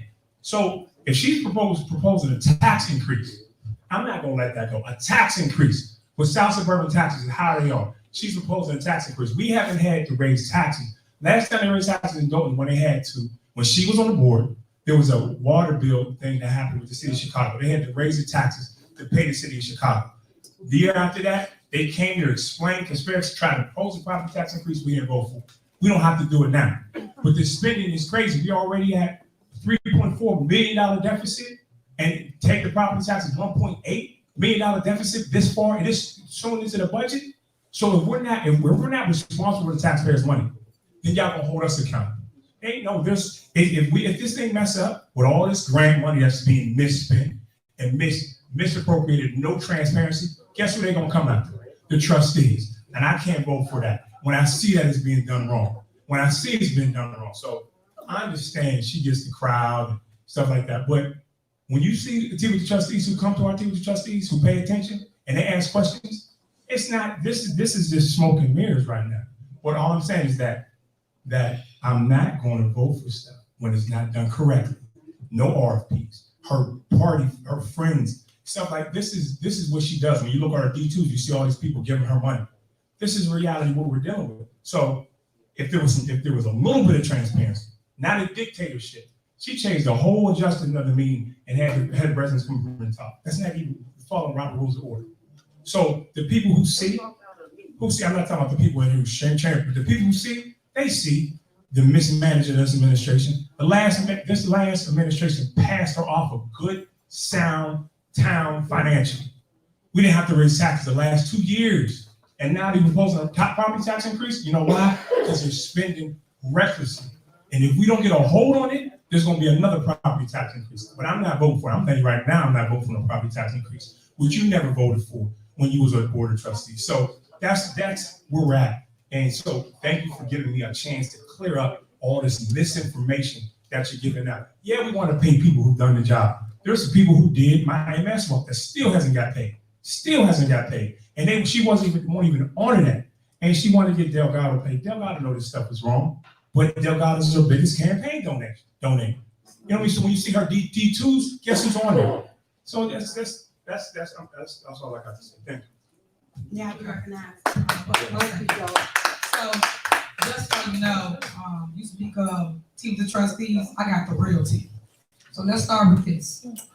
You haven't done nothing for the last 4 years you sat on the board. Name one initiative you have done, one project you have completed, trustees here. None, not one. And as it relates to, you keep saying, I am trying to do something with taxes. I am not. I will never increase property taxes. Let's clear that up. That's off the record. The person that we hired was Casperis. That is the person that she read the letter. If you was listening, you would have heard her say that they recommend the property increase, not the mayor. They have to give you the information when our auditors or our people that are accountants give us, we give it to the board. So how dare you try to spend it as it's me? No, it's not. As it relates to previous years, you know, we got the same information from him previous, which you just not me. So I never raised property taxes and I never will. As it relates to spending, when I spend money, as I stated before, it came out of the grant money. I never spent money that we did not have. Or if any of my employees spent money, they spent it out of their budget, whatever you guys budget the amount was for. And that's what it's for. We have all other accounts we can spend for sidewalks, trees, all kinds of things. But you're not educating people to that. Y'all just throwing numbers out there saying this and saying that, but not giving concrete evidence and concrete facts. It's like a scare tactic. Stop doing that to the people. But I just wish you guys would just put everybody back in so we can get back on track and you guys will pay for these things. You guys don't even want to give the residents, let alone the kids, a Christmas tree. Have heartless connecting. A Christmas tree? Not one of y'all want to vote for the Christmas tree, really? Every other community got Christmas trees. Every one of them. Every single one of them, except Dolton. Why? Why we can't come together for a Christmas tree? That's a shame. But that just shows how hateful you guys are and how bitter y'all are. Because you can't even get it right just to give somebody a happy Christmas. So they can come to their community and watch a Christmas tree light. Why? Why can't y'all amend that and do a trip for the kids? Why? Why can't we put up lights? But don't worry, I already started that progress. I already put up lights down Greenwood. I'm gonna continue to put up decorations on Simply. I'm doing all the things that you see in all the other communities, but yet this board, this fantastic five, refused to basically vote for things that's for community, for the people. So y'all should ask these type of questions. Yet y'all see us go back and forth, but no one's giving you clarity. People just throwing stuff out, just hearsay. Things that has happened over the summer, people still waiting to get paid from events. And you can say, my friend, you can say whatever you want, but people did the work, paid them their money. And then you speak of your MS role. You said, well, it wasn't you, it was Mary Avon. She got up here and said at the podium that you guys ain't used any of the village funds to do any events, but yet y'all put invoices in to pay all your people from team of trustees and everything else y'all do. So if y'all not using village funds, then what are you using? So all I'm saying to you is put the facts out the right way. Stop lying, stop sugarcoating stuff, stop just throwing things out because you need people to believe you guys. So that's what I'm at with it. You guys gonna vote the way you want. People out here, y'all wanted to say anything about your bill that's in here, I advise you to do so. Trustee, you have the floor. Okay, first let me say this. On any given day, I'm not gonna be unethical, nor am I gonna be illegal. So whoever wants the seat, run for the seat. I took an oath to make sure that I do what is in the best interest of the village. So let me go speak of the things why I feel and supporting why we're not paying these bills. We have a contract. It's not even signed by anybody from the village of Dolton. It says this agreement is made between Johnny Jefferson and the village of Dolton Fire Department, September 16, 2022. I contacted the fire chief. I said, do we have a budget for Station 2. Do you have a copy of the invoices? The invoice is from Apostolic Independent Contractor. It states on here, the Village of Dolton Fire Department engages with Johnny Jefferson to provide and perform certain services described and defined at 14022 Park. Then it goes on to say removal of baseboards, mud, tape, build room, install laminate, materials not included. The total amount is $19,500. The Village of Dolton shall pay Johnny Jefferson $19,500, of which $6,500 shall be paid at the beginning of the project and pay in the middle of the project completion. After inspection, remaining balance $6,500 will be due upon completion of the job. If somebody does work, that's fine. My concern is when she keeps saying, go in my viewpoint, go in my viewpoint. At the bottom of this, it says, make all checks payable to Johnny Jefferson. And then there's a check for $1,833 for Apostolic Independent Contractor, $5,133.34 for Apostolic Independent Contractor, Johnny Jefferson, $2,600, Johnny Jefferson, $6,500, Johnny Jefferson, $1,833, Johnny Jefferson, $13,000. If this contract says that it's between Johnny Jefferson on an invoice that says Apostolic Independent Contractor, who are we paying? Johnny Jefferson or Apostolic? Those are the kind of questions we have. And of course, I do have the receipts. Then December 8th, 2021, we had a board meeting. In the board meeting, it says usage of $1.5 million grant received by ARPA Act, American Rescue Act plan for COVID-19 relief. Mayor Hinger read this plan for funds up to $5,000 each for small businesses, $500,000 for Dolton residents, broken up $250,000 for home improvement, roof and windows, up to $2,000 must meet criteria, $250,000 for delinquent water bills, up to $1,500. I asked Juanita over a couple of months ago, do you know anything about the $1,500 towards the delinquent water bill? She don't know. So where's that money? Nobody gives answers. I sent emails. So when we pull up this and we're giving small businesses $250,000 at $5,000 a piece, there's a list that's in my viewpoint that says ARPA grant money. There's 1, 2, 3, 4, 5, 6, 7, 8, 9, 10, 11. 11 businesses. I've contacted more than half, only 3 that we can verify been paid the $5,000. But it's in my viewpoint like the money already been paid. I contacted Janice. Janice said the checks was still in her desk. I have all the emails from September when I started asking for the money, because I don't want nobody to say I'm just sitting up here don't want to pay nobody. Anybody that does a service, I want to pay, but stuff got to be done the right way. I started this September 8th asking about it. Tanjanique said, contact the mayor. The mayor is on the email. Please speak with the mayor directly regarding her intentions to disperse the business checks. To this day, I've sent several messages, still have not gotten a response because don't nobody want to talk about it. I got the copies all up here, so if anybody want to see, I have no reason to lie and not pay anybody. Then she just sat here and said, MB Solutions is the testing of the water. Everything on here say repair of concrete. Repair of concrete. It don't say nothing about no water. So nobody is just sitting up here not wanting to pay nobody. And the first thing she said, y'all got the information, call me. I even called her and Keith answered the phone and said she wasn't available.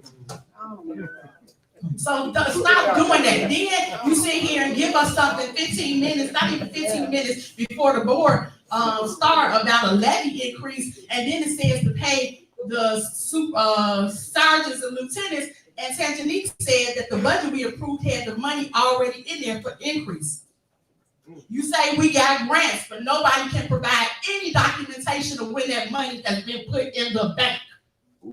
Yeah. So when y'all have all these people up here, I understand small businesses, I understand people got to be prepared, but if y'all sit here and continue to make promises and do business with her, knowing that she don't have the approval to do it, that's y'all fault.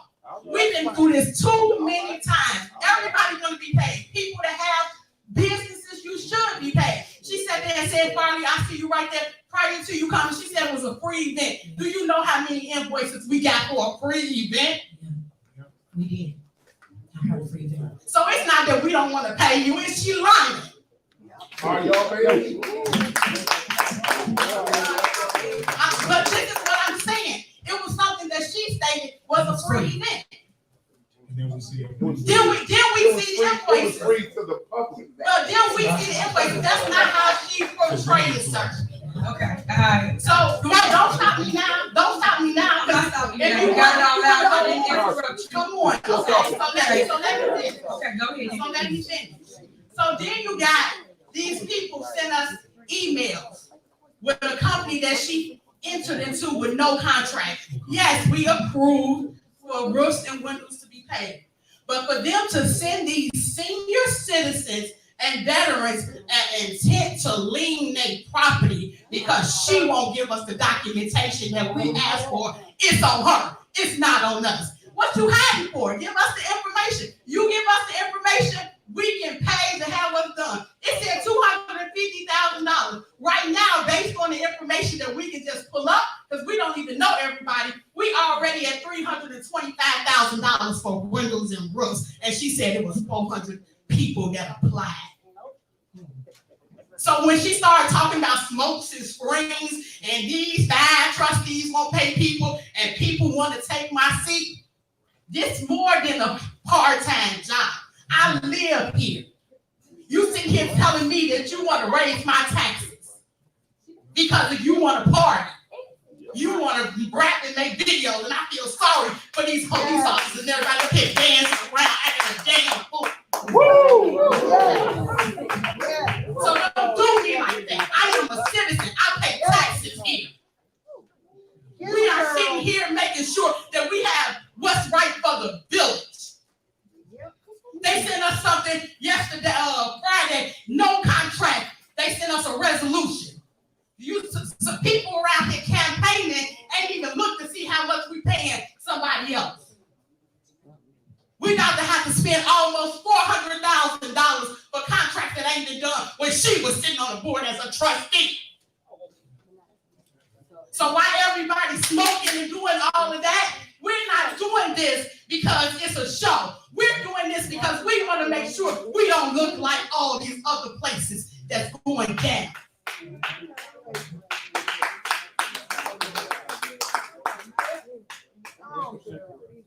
All right, trustee.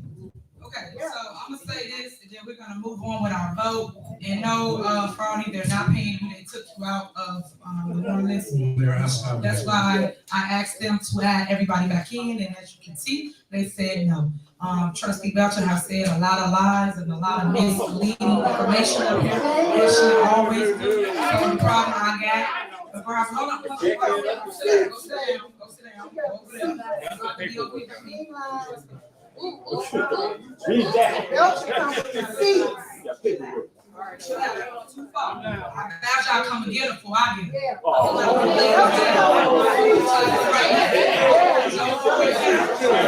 know right now, y'all better chill out when all the nut bombs breathe. Y'all getting a little too out of hand up here. Keep it down! Officers! Okay, so as I was saying, people are always speaking about lies and mismanagement of money. Everything that she just recited, she said she saw in viewpoint. So everything's there. And I tell you, residents, I keep telling you, make sure you go in my viewpoint and you can see this. I have documentation to show you exactly what they see. But the problem is they don't know how to read it. And I told them all they got to do is ask us and we will show them how to read it. Matter of fact, I printed one out to show y'all step by step. So every time we spend anything, it goes in my viewpoint and then it lines item it out, what we spending and where the grant money's at. And they was on the bank account. So each of them know on the bank account that we have $3 million in grant money in the bank. So when they keep talking about where the money at, that's what I'm telling you. People don't read it. So if you can't read a bank statement and see there's $3 million in the bank, I don't know what else to tell you. And then the other thing that I have an issue with is just people scaring the community. Tell the community this, tell the community that. Get the facts. 4 years. Get the information. Come into the village and ask somebody to show you exactly what everyone's saying, and you will know for your own information what is truly going on. Because right now we all can throw stuff back and forth and nothing would ever happen. So trustee House, and then we will conclude and move forward with Thank you, Mayor. A couple of items I wanted to just kind of clear up on. The comment about insurance and people having to come out of their pocket. In the month of October, there were lawsuits about the bank account. The court instructed that we not do anything until our court date. After the court date, I sent an email October 31st because I received a notification from our insurance broker that the insurances were intending to cancel us. Sent an email saying we need to get this paid. Please assist. Let's work together to get this done. The email response that we got back, and I'll say this, it was an email thread, the administrators on it, Attorney Delgado, Attorney McGrath is present. The response that we got back, in addition to the insurance, we also had other vendors on there. Bud's Ambulance for payment of our services that they do in terms of ambulatory services, lease payments, things that I thought what might be important to get done before our follow-up meeting, which is in November. The response from Attorney Mike Delgado sitting here to Attorney McGrath as they were doing communications is, I want to make sure I have the right one here. Mike, apparently all those bills were on the warrant list October 3rd. The board were taking them at the entire warrant list. The mayor tried to have those paid. I don't see the urgency in having them paid this week outside of the board meeting. Accordingly, these bills, along with other bills that are appropriately payable, will be included on the November 7th board list. Accordingly, the mayor, I'm gonna repeat, it doesn't say it twice, but I'm gonna repeat it anyway. The mayor does not agree to authorize payment on any of these invoices I referenced in Trustee House's emails. The city administrator is looking into the timing of the insurance payment, and I will get back to you the same. That's the information that we're saying. So when we put things out there, this is foilable. I will print it. I'm glad to sit here and discuss it with everybody in this room. That's one vendor. MBD Solutions, who was mentioned as doing work with our water. On the warrant list, it says concrete removal. It doesn't say anything about water. However, I slowed down the meeting this month, asking for who's on that list. MBD Solutions was not on the list of people that I asked to remove. MBD Solutions, and I'm saying this in reference to their payment, along with the other vendors who are seeking payment. I've had the opportunity to discuss with MBD Solutions what it will take for us to try to get things paid so that we can get them and anybody else. Any vendor here, and I want to be really clear, our intention is not to harm any vendor. Where's Sister Angie? I know you. I'm not trying to hurt you. So any vendor that has something, please contact the board so we can figure out what we need to do to get you paid. Some things may take cooperation from the mayor's office, which has proven to be a challenge. Other things, if we can do it, we will get it done. We are here to try to get our bills paid. The mayor mentioned that we signed up or we approved all of these things. I did not sign up for a $3.4 million deficit. I did not approve anything that would relate to that. I'm not throwing out these big numbers. These came from the same finance reports that came from the CPA that we consistently reference. I didn't make it up. It was emailed to me from the administration. I read it because it came from there. When we talk about grant money, the grant money is included in these financial reports. If I'm off on that, I would ask somebody, please correct me in here. All that, so you take all the money, stir it up in the pot, 3.4 million in the hole. So it's not, these are not just separate, oh, okay, we got this. We create our budget, we budget for a CDBG grant. We budget for CDBG expenses. All that's included, 3.4 million. 2 million of it, I believe we explained today because of the property taxes. The other 1.4, I mentioned I will speak to Director Miller and see if there's some kind of clarity that can be got. But right now, we should all be very concerned. So I'm glad that there's passion. There should be passion because our house is burning down. We have to work together. We mentioned that, so we come and talk about this. Any vendor, I'm happy to have a discussion with you. I will be here after this meeting or anytime that, please email, and we will work to try to get you paid. I will let you know what it's going to take. But it's going to take some understanding. My apologies. And if we want to look at it, there's one common thread in everybody that came up here missing payment. They made the deal with the mayor of the village of Dolton. That's the common thread. The board find out about it when we get the warrant list. And after that warrant list is not approved, then you're going to cause us lawsuits. My belief, the mayor is causing us these lawsuits by entering into agreements that she does not have the authority to pay. Yes. Having said that concludes my statements on here. Thank you. Let's clear this up, just so y'all understand how this authority works. I have authority to approve up to $5,000.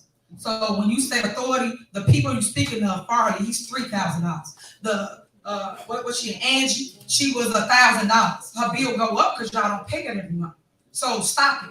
So you keep saying authority. That is my authority. You guys won't pay the bill. You guys want to run the show, and if y'all wanted the seat, you should have ran it for it. So all I'm saying is pay the people because they did the work. It's under $5,000, each one of them, but you won't approve it. All the bigger stuff is stuff that comes with a municipality. Fix the pool. We have a swimming pool. Y'all don't want to fix the pool. Pay for the stuff that you voted on contract. You guys, y'all voted for a contract for them to come out and pour concrete for the police department, the fire department, public works. Y'all voted for it. And y'all don't pay that man his money. Why? That's the issue that I have. Y'all don't want to do nothing that y'all say y'all gonna do. Then y'all want to point the finger to the mayor. It's not the mayor. That's why it's certain parts of government. You got the legislative body, which is y'all, and I'm the executive branch. But you want to tell the executive branch what to do. That ain't how that works. This is why you guys don't write the checks. Anybody at any place that runs a municipality, the mayor is the one that runs the day-to-day. The mayor is the one that signs off on the checks. The mayor, not the board of trustees. Not because y'all didn't get what y'all wanted, not because we're not hiring your friends, doing contracts with certain people. You get upset, then you don't want to pay anybody. That's safe. And they said that we have 2 ways because we in court, guys. We in court regarding this whole situation. We don't go back to court until March. That's after the election. So when we go back in March, then everything, I'm sure, will be reversed. But right now, the way it stands is you have to wait and get approval. And then once they approve, and then you get your check. And it's $3,000, $1,000. Why? Why hurt the people when we can make it right now? Ain't no talk to you out in the board meeting.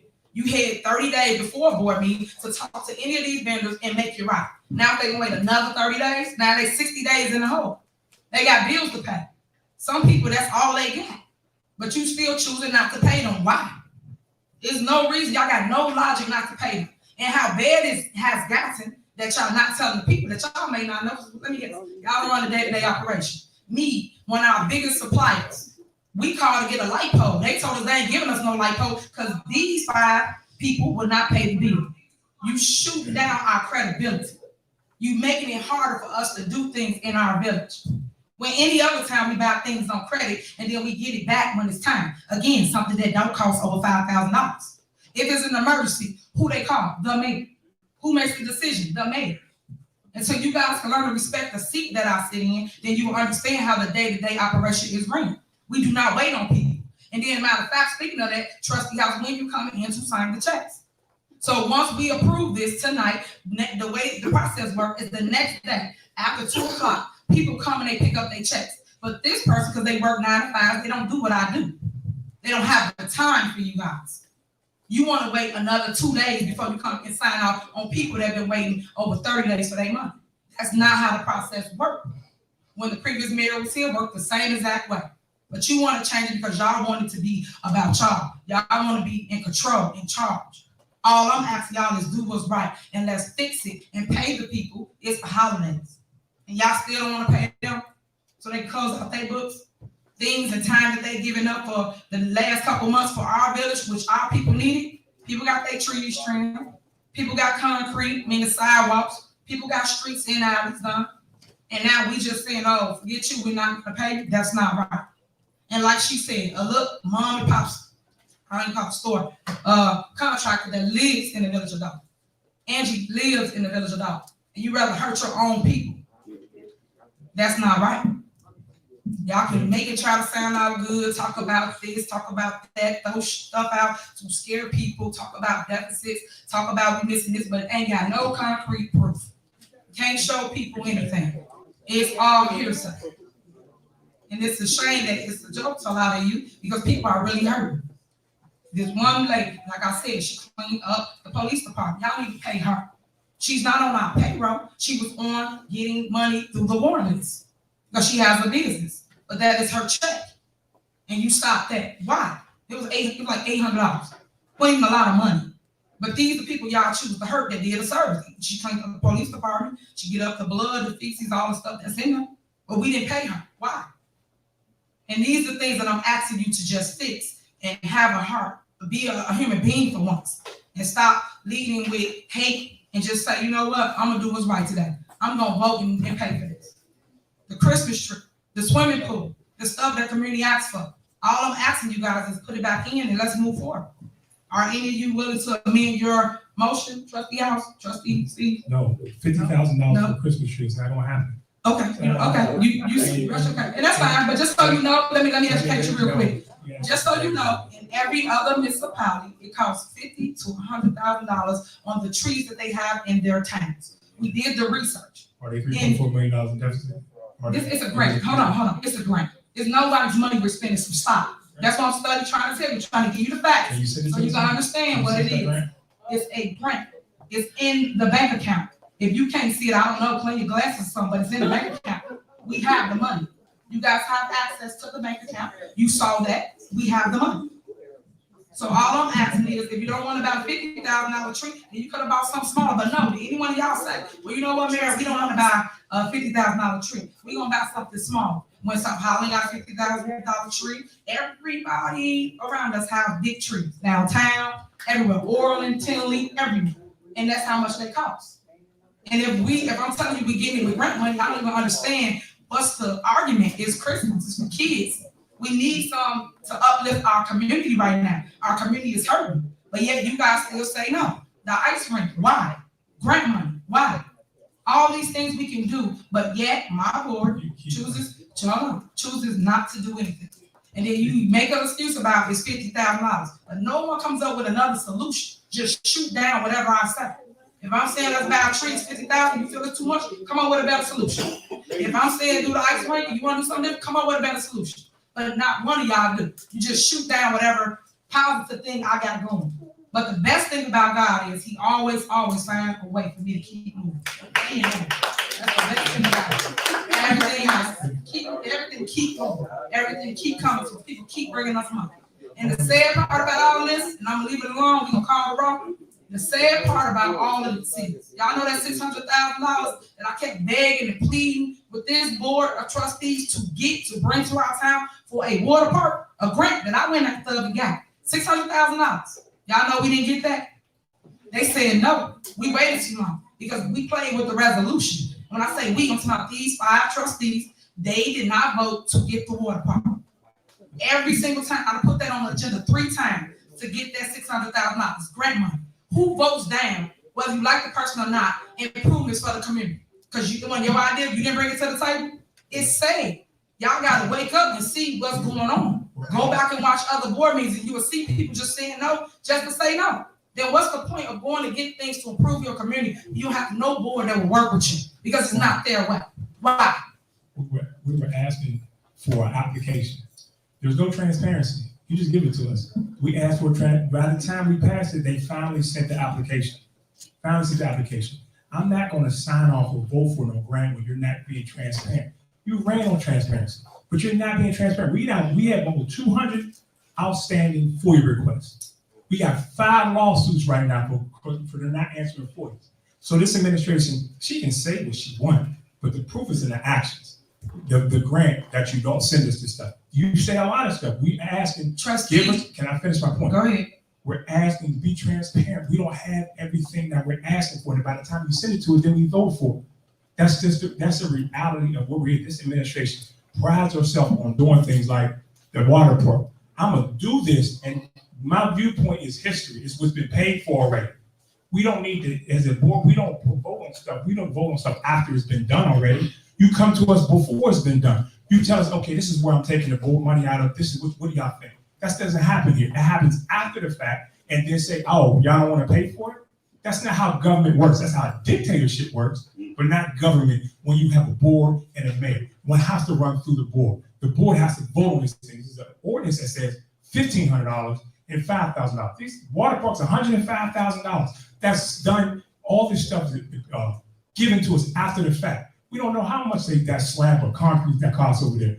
We don't vote for stuff after it's already been spent. She's saying, in my viewpoint, that's history. And that's not how government works.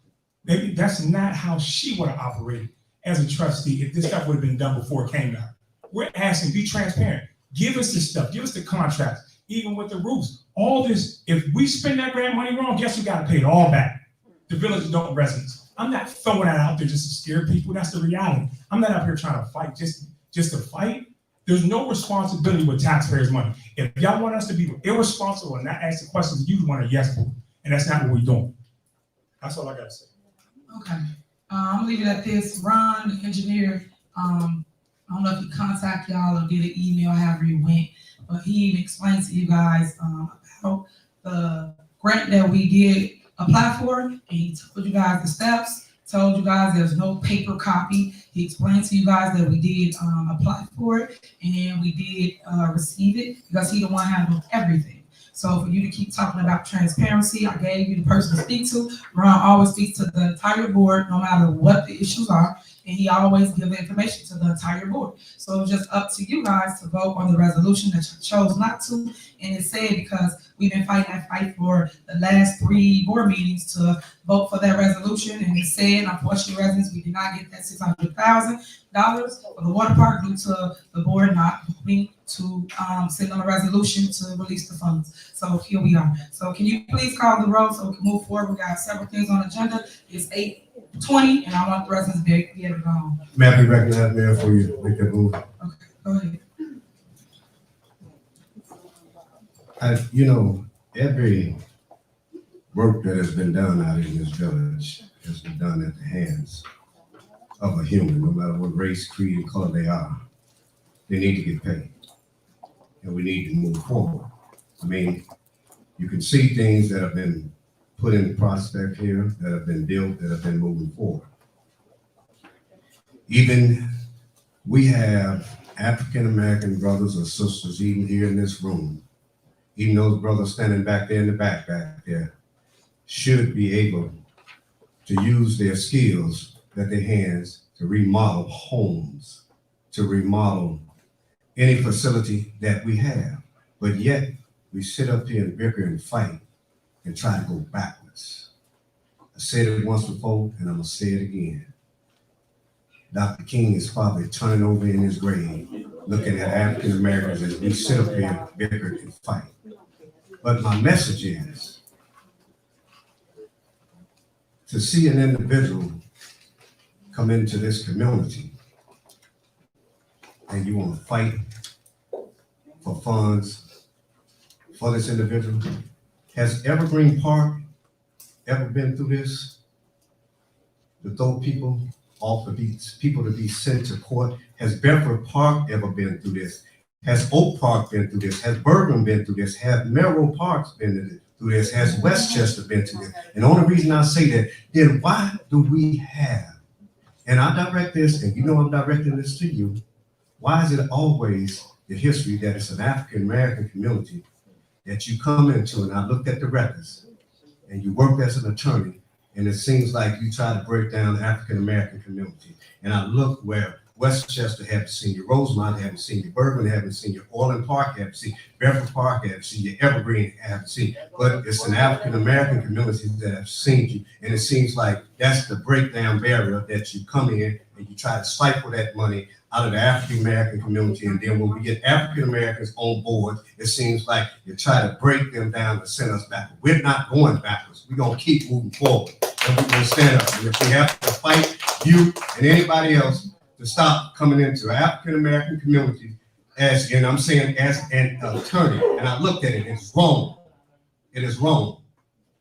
Because all of these other communities, and I done checked, you haven't been in there to break them down. You haven't been in there to send them to the appellate court or the Supreme Court. But it's only African American community, and that's disrespectful and it's wrong. And we're trying to build up a community here, whether it be ice rink, skating rink, it doesn't make a difference. Now, if there's any investigation that's going on where fraud has been, then why aren't the FBI in here right now shutting this village down? So eventually everything must be okay. But I'm gonna keep fighting to help build this village up and keep this village going. But it's just a shame that we gotta keep sitting here trying to put more bills after bill after bill. But as I stated, those suburbs haven't seen you. And I wonder why. We can't keep tearing down African American community. We gotta build ourselves and keep ourselves built up, no matter who sits in this seat. But right now, she's in the seat. And we just have to work together and keep working together. But they're tired of taxpayers paying money for nothing. So why, if the people voted to elect an individual, whether it was me or anybody else, then why would we try to work to break people down? Let's build each other up. We got an office down there. We got a conference room down there. But to see you as an individual to come in and destroy an African American community, I'm telling you, you dead wrong. You should be working to help try to build this community. It doesn't make a difference what race, creed, or color you are. Let's build this community. But we as African American people and our people before us have fought to see us keep going, then we should stand up and keep going ourselves, regardless who comes in here. You can't keep breaking down communities. I'm done. All right, thank you, trustee. May I be recognized? We're gonna conclude, guys, and we're gonna call the roll. We've been on here a long time. Okay, can I just have one question? Can we just move forward? We all didn't talk several times. We're just gonna move forward. Mayor, may I be recognized? Mayor, we're not. You call the roll, clerk, please. Mayor, may I be recognized?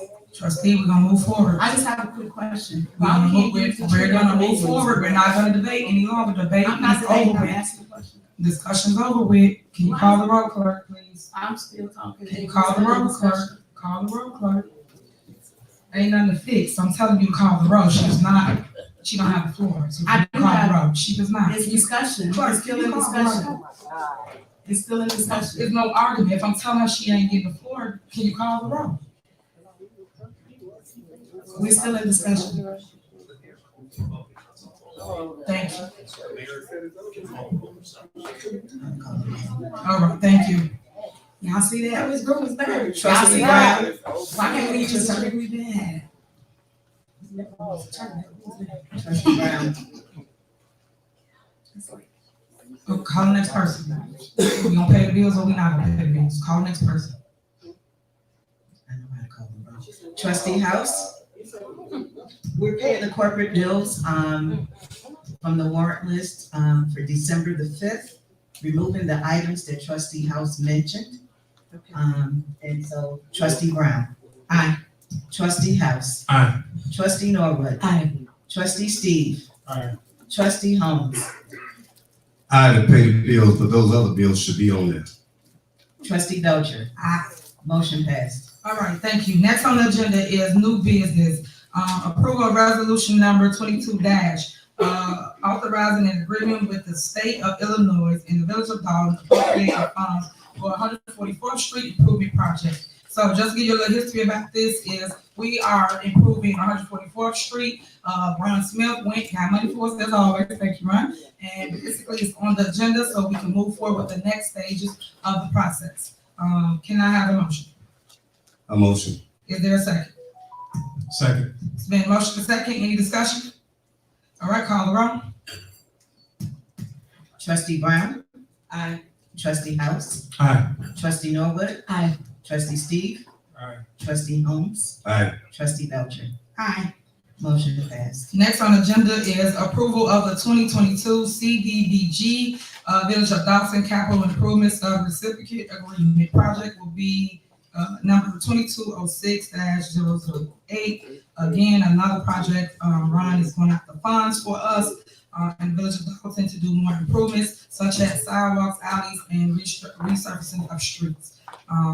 Is there a motion? So moved. Is there a second? Second. The motion is second, any discussion? Call the roll. Trustee Brown? Aye. Trustee House? Aye. Trustee Norwood? Aye. Trustee Steve? Aye. Trustee Holmes? Aye. Trustee Belcher? Aye. Motion passed. Next on the agenda is approval of ordinance number 22 authorizing and approving the revision of the original MABIS. That's mutual aid box alarm system agreement from 1970. As mentioned before, Fire Chief Kane, he mentioned that it's basically just an agreement between everybody that needs help when they call out for services. Is there a motion? A motion. Is there a second? Second. Is there any discussion? All right, call the roll. Trustee Brown? Aye. Trustee House? Aye. Trustee Norwood? Aye. Trustee Steve? Aye. Trustee Holmes? Aye. Trustee Belcher? Aye. Motion passed. Thank you. Next on the agenda is the approval of resolution number 22 authorizing and approving the collective bargaining agreement between the Illinois Police Labor Council covering police, lieutenants, and sergeants in the village of Dolton. As you guys know, you guys have been in negotiations for several years, and I am proud to announce that under my administration, you guys now will have a signed contract or a signed agreement to give you your money that's owed to you, meaning all of my police, like I just said. So, is there a motion? I make a motion. Is there a second? Second. It's been motion and second, any discussion? Yes, I have a couple of questions, ma'am. Okay. Do you know roughly, estimated payout for this? 60 days. Okay, and then, do you know when the other fire clerk, the police clerks and public works will be completed? We can talk about that. It has nothing to do with the agenda items. Okay, and then my other question is, I see this contract has already been negotiated on. I just have, a quick question to the chief in reference to section 19-4 extra. Which chief, police chief? Yes, the police. Okay, so chief, what's your question? Section 19.4 extra duty employment and section 19.3 regular off-duty employment. Does this have, I know this is for the sergeants and lieutenants, so the extra details that these officers are on, are they, you have written documentation for it? Could you explain written documentation for? So I guess I'm asking just for clarity, instance like Sergeant Lacey, or Lieutenant Lacey, I guess that's working at other locations like Township and other places. Do you have written documentation work? Because right here, it said extra duty employment is performed within the corporate limits of Village of Dolton. So I just want some clarity in reference to that. There's a section in there that covers outside employment. So officers have the ability to work secondary employment as long as they fill out an application with the police department and put that on file in personnel files. However, in the specific instance that you mentioned, if a person is working somewhere else, they would have to receive some type of pay, and I'm not sure if that person received any pay for whatever they did. Okay, all right, thank you so much. That's it. All right, call the roll. Trustee Brown? Aye. Trustee House? Aye. Trustee Norwood? Aye. Trustee Steve? Aye. Trustee Holmes? Aye. Trustee Belcher? Aye. Next on the agenda is approval of ordinance number 22 prohibiting certain attorneys from acting as advisor to the Village of Dolton Municipal Officers Electoral Board. What this entails that my attorney, their attorney, or anybody that works for the Village of Dolton cannot work as an electoral board attorney. So that's what I'm asking today. Is there a motion? A motion. Is there a second? Is there a second? You guys do understand that that's a conflict of interest, that no one's attorney can be on the electoral board. I know y'all did that illegal stuff in the past. I guess that's y'all plan again moving forward, but your attorney, meaning Otisman, cannot be the electoral attorney, nor can my attorney, nor can the village's attorney. Nobody can do it. We have to seek outside counsel. So I'm asking the board to support this because nobody's attorney will be able to double dip. So It's been motioned. Is there a second? I want to second that for discussion. So you second it? I am second, yes. Okay, discussion? Yes, my discussion point is, the statement that it's a conflict of interest or improper, there is a process, there's a legal process. What is being suggested is done in every community all the time. And I'm saying that the board selects the attorney for the electoral board. It's fair, it's legal. If it's not proper, there is a process to conflict anybody that has a conflict of interest off of the board. So just clearing up that matter. So with that, I'm going to vote no on this one, but I did want to make my comment on the record. Okay. Thank you, Mayor. And then I'm gonna counter your comment. That's false. The mayor's the one that appoint the attorney for the electoral board. And all I was trying to do is make sure that it was fair, that no one's attorney will have access to be the attorney for the electoral board. So it would be no conflict of interest. For anybody that's seeking office in the village of Dolton, you come before us, no one can knock you off of the ballot. So I was asking for you guys to be on board and say your attorney can't sit, my attorney can't sit, the village attorney cannot sit. That way it's fair. And whoever's running for office, you will have a fair shot at running and making it on the ballot.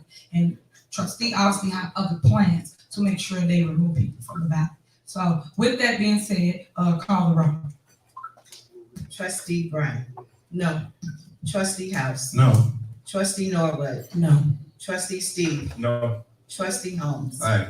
Trustee Belcher? No. Motion fails. You gotta pay their people. I keep pointing this out. Y'all see what just happened, but they don't want to do what's right.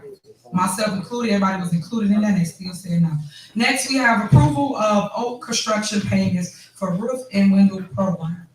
Payments to be made with grant funds. I put this on there just to reflect on all the complaints from the residents of Dolton.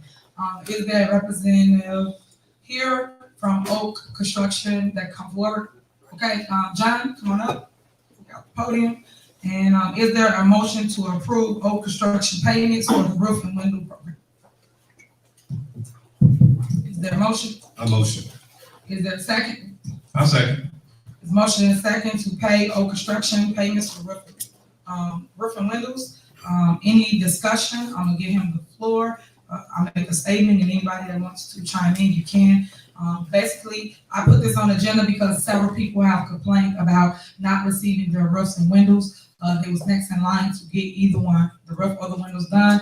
And this company did use their own money, like most of you contractors here. Use your own funds to buy windows. I know that someone else stood up at the podium and there was a resident and they said that the person already went to the house and measured the window. So that means that they got inventory just sitting in their warehouse and it cannot utilize it. Because you know, like I know, if you own a house, each window is a different size and you cannot use those windows for another property. So I'm asking again for the board to make them whole, pay them what's owed to them so they can complete the process and finish the seniors that so desperately need the roof and window program throughout Dolton. So John is here to basically speak to that and ask for payment, which most of them ask for payment. John, you have the floor.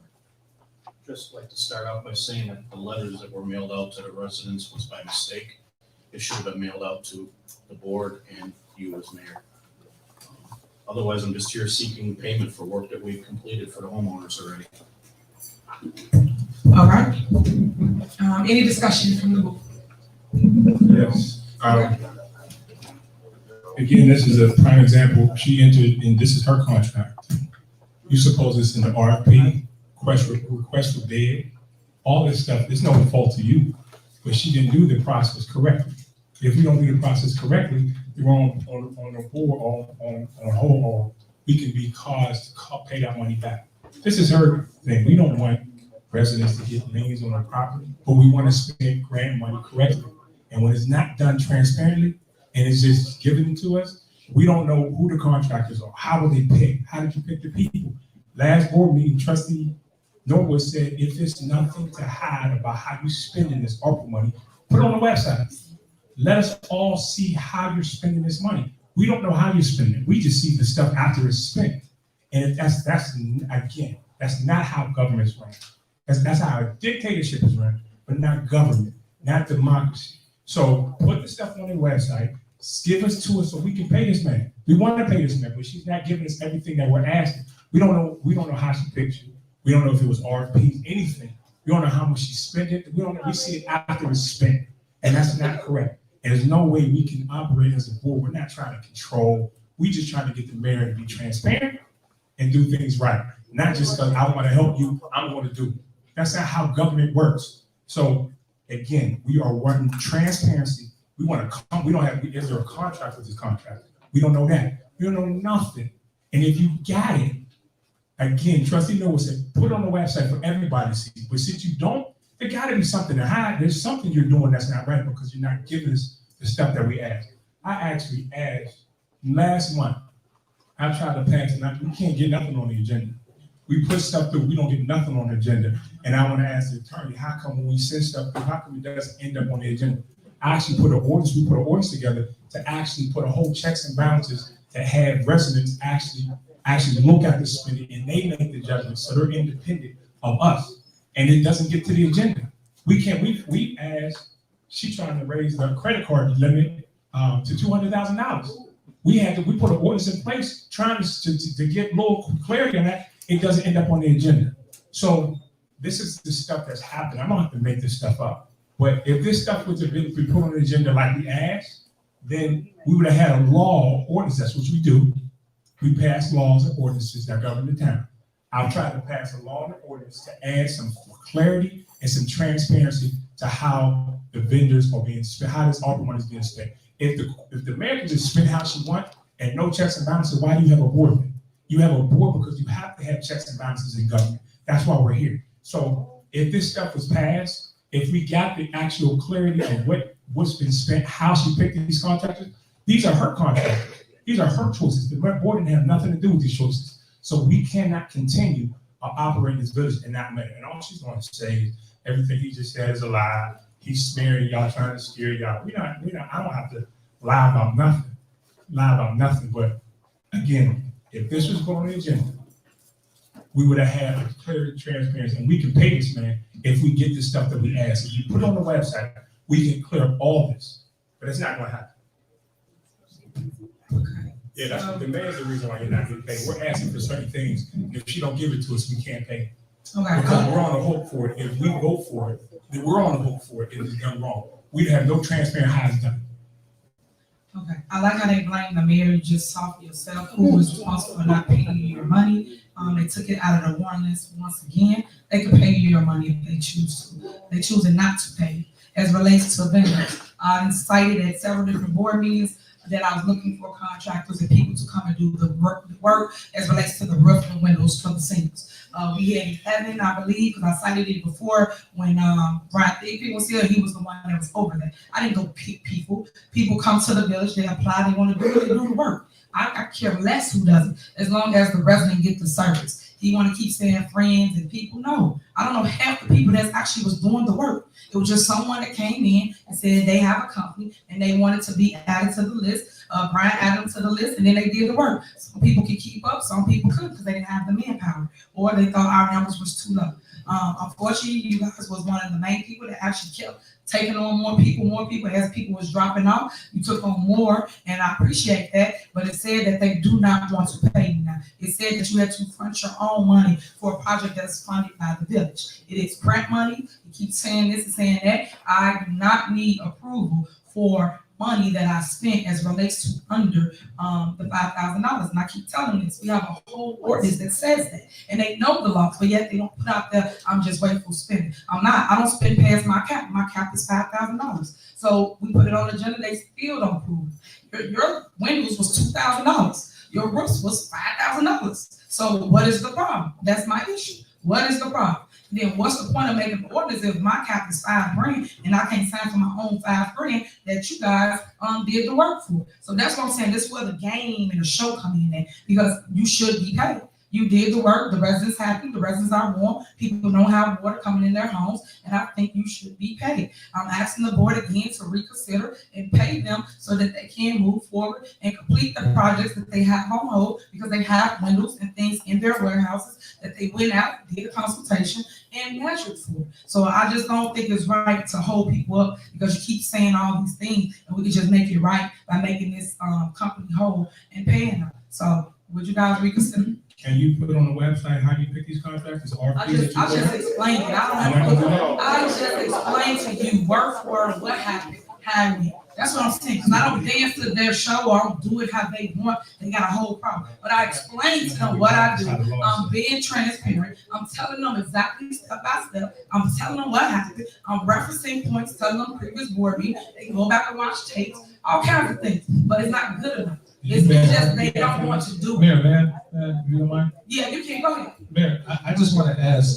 just real quick, for Trustee Steve and for everyone else that's skeptical about the Windows and Roofs program, which I think is a really great program. Roofs for $5,000 and then Windows for $2,000 and $2,500. What verbiage have you read in the ARPA agreement that states that we have to have an RFP for your $5,000 request? Or we have to put out an RFP for your $2,500 request, since you cited that is what's necessary to fulfill the grant. Correct. Also, just one more question. I'd also like to know that if you're being provided with the invoices that correspond with the actual transactions, then what else do you need to know about the grant? I mean, you see the invoice plain as day. It's on the warrant list. It's in my viewpoint. You can pull it up. You see the transactions, $5,000 are itemized. What else would you need? You don't have any knowledge of an RFP. You keep throwing it out. You keep talking about how many people bid on it, but you don't know. And so you just keep saying it. Let me answer that question. But we don't get anything for it. Answer that question. All right, go ahead. Because if you don't get an RFP, you get contractors who donate to our campaign fund. That's reality. Yes, that's reality. Because the mayor should not have all the power. Pick the contractors, pick who she wants, and then she goes to them for campaign donations. That's not transparency government. Trustee Steve, would you agree that grant funds? I apologize. Would you agree that grant funds are defined by the grant agreement as defined by the federal government? Yes. Would you agree that you don't know the rules associated with that grant? So if you don't know the rules and you just keep making stuff up, you gaslighting all these people. I'm not gaslighting. I'm actually be transparent with spending. She is. Do you have an invoice? Yeah, but how do you pick these? Do you How have do you pick an them? invoice? We have a whole process. What's the process to pick the houses? How did I pick the houses? How did they said We had an application that was posted online. So there was an application. These are very good questions. I'm glad he asked these questions after he decided not to pay. There was an application that was posted online. The application that was posted online has been posted since March. We had 400 people that applied. Through the process, we went to each and every single one of those people, and we made sure that they showed us an ID that guaranteed that they were a senior, they were 65 and over, or they were a veteran. They had to provide us with a DD-214. After they did that, then we made sure that they owned the property. They had to provide us with a mortgage or a property tax statement that corresponded with their ID, right? After we did that, then we went and got contractors. We created a threshold for the contractors so we can get as many people done as we could. $5,000 for roofs, $2,000 to $2,500 for windows. That is actually under the spending limit that the mayor talked about. Correct. Right? But even if it wasn't, there's an additional $15,000 that can be allocated from the administration. So we still follow the rules. All the reporting is done by our accounting firm, Kasperic. They do all of the accounting and reporting. They register into the portal. They do all of the work for us. You guys are providing invoices for every single one of the transactions on the warrant list and in my viewpoint. So, again, what do you know about ARPA and the reporting rules? And also, what do you know about how the grant is facilitated? You haven't even studied enough to say whatever you're saying. You're just gaslighting these people. You're just inciting, it's like you want to start a fight. I'm not gaslighting. You're gaslighting. I'm not gaslighting. Would you agree that you don't know the rules of the grant? I'm not gonna agree to that. You do know the rules on the map. And what I'm saying is that. Do we have to go out to bid for the grant? Let me finish my point. Sure. My point is that there's so much non-transparency with spending this, and we see it. That has nothing to do with the grant. That has nothing to do. That has nothing to do with the grant. This grant is facilitated and done properly, and you keep telling people it's not. That's gaslighting. You keep lying to these people, and you lie, and you lie, and you lie, and you lie, and I sit here and I watch you lie, and then everybody just falls for it. Stop, dude, don't fall for this. Don't fall for this nonsense. This guy has no idea what he's talking about. And he keeps saying that over and over and over again. Stop falling for it. He doesn't know what he's talking about. And then he's gonna say, oh, well, did you go out for bid? Or, oh, did you do this? And, oh, stop, dude. Do your homework. Come prepared. Say what you're supposed to say, and if you're right, guess what? You got us. But you don't have us. Do your work. Do your homework. Read the warrant list. Read the invoices. Do your homework. And give these people give them their grant money, dude. That's not fair, man. That's not fair. Yeah, one second.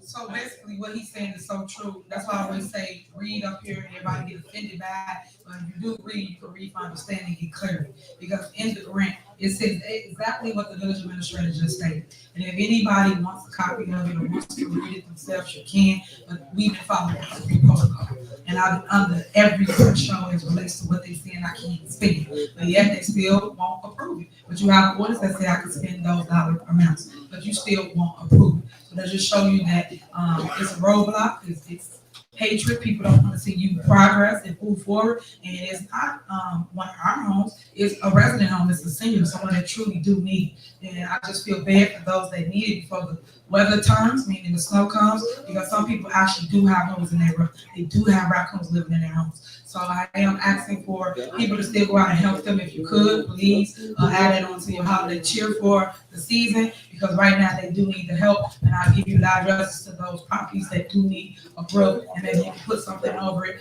just to alleviate some of their pain to get through the next season, which is March to March. Yeah. You have any questions?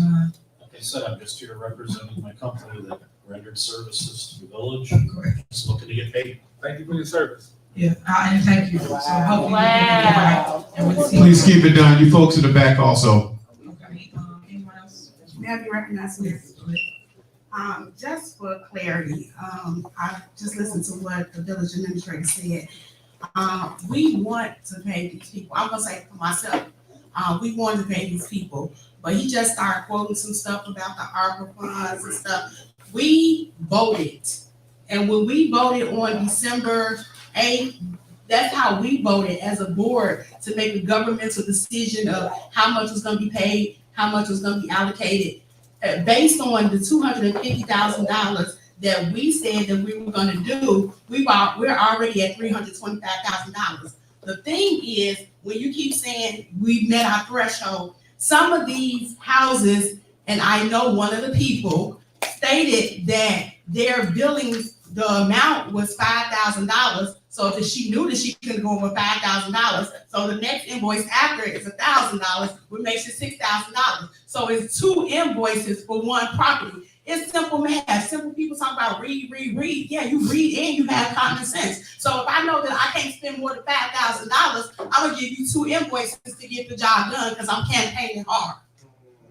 You guys can keep switching to a campaign. I'm not saying what that's all y'all I'm saying not up saying here. anything about what the Please. website said. I'm saying All about the what website. we voted on and what's in this information since you're so transparent. I am transparent, trustee. So all I'm asking you to do is take care of the people, since you are all about the people, right? But you're not. You're not willing to pay anything to help them live a little easier, right? Because right now you can change your vote and make sure that the people get their roof for their window, but you're choosing not to, correct?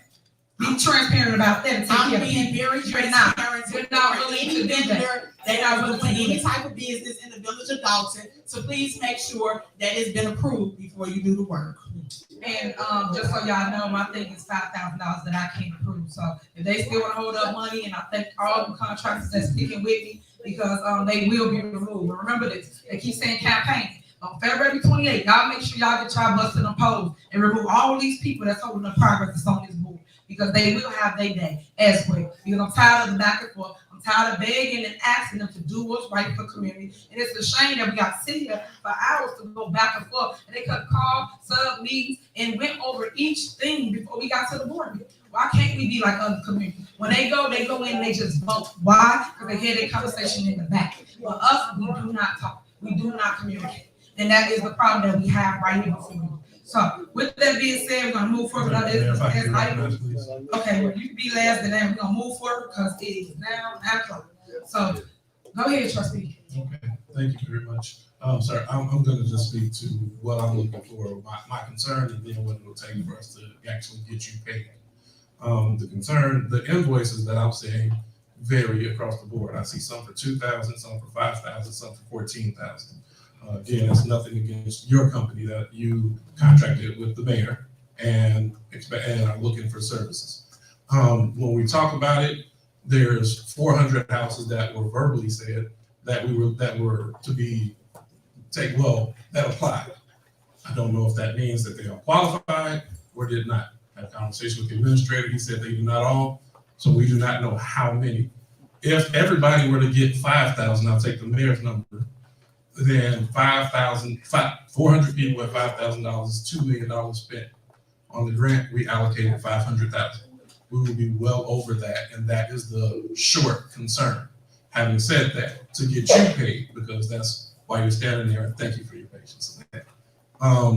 What we have asked, and I think Trustee Norwood asked it at the last meeting, please put it on the website. Other board members have asked for it. For me to vote, I'll say that. I'm asking for 3 things. Please, a copy of the contract, because I have not seen a copy of the contract. The list of people that have been taken care of, so we know how much we owe. And thing 3, how many people are left, so we can calculate to make sure we're still within the criteria.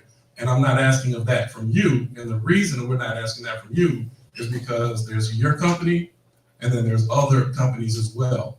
So I'm asking from the administration, which I've been asking for, please provide this information. If there's hesitation about putting it on the website, please redact any information that's not necessary and put that up there and share the actual information with the board so that we can understand that we're still within the parameters and we can move forward.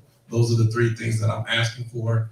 Thank you. Well, I guess you really didn't have a choice but to do this one. So I apologize that you're in the middle of this and so many other people are. Those are my 3 things that I'm asking for. That concludes my statement. Thanks.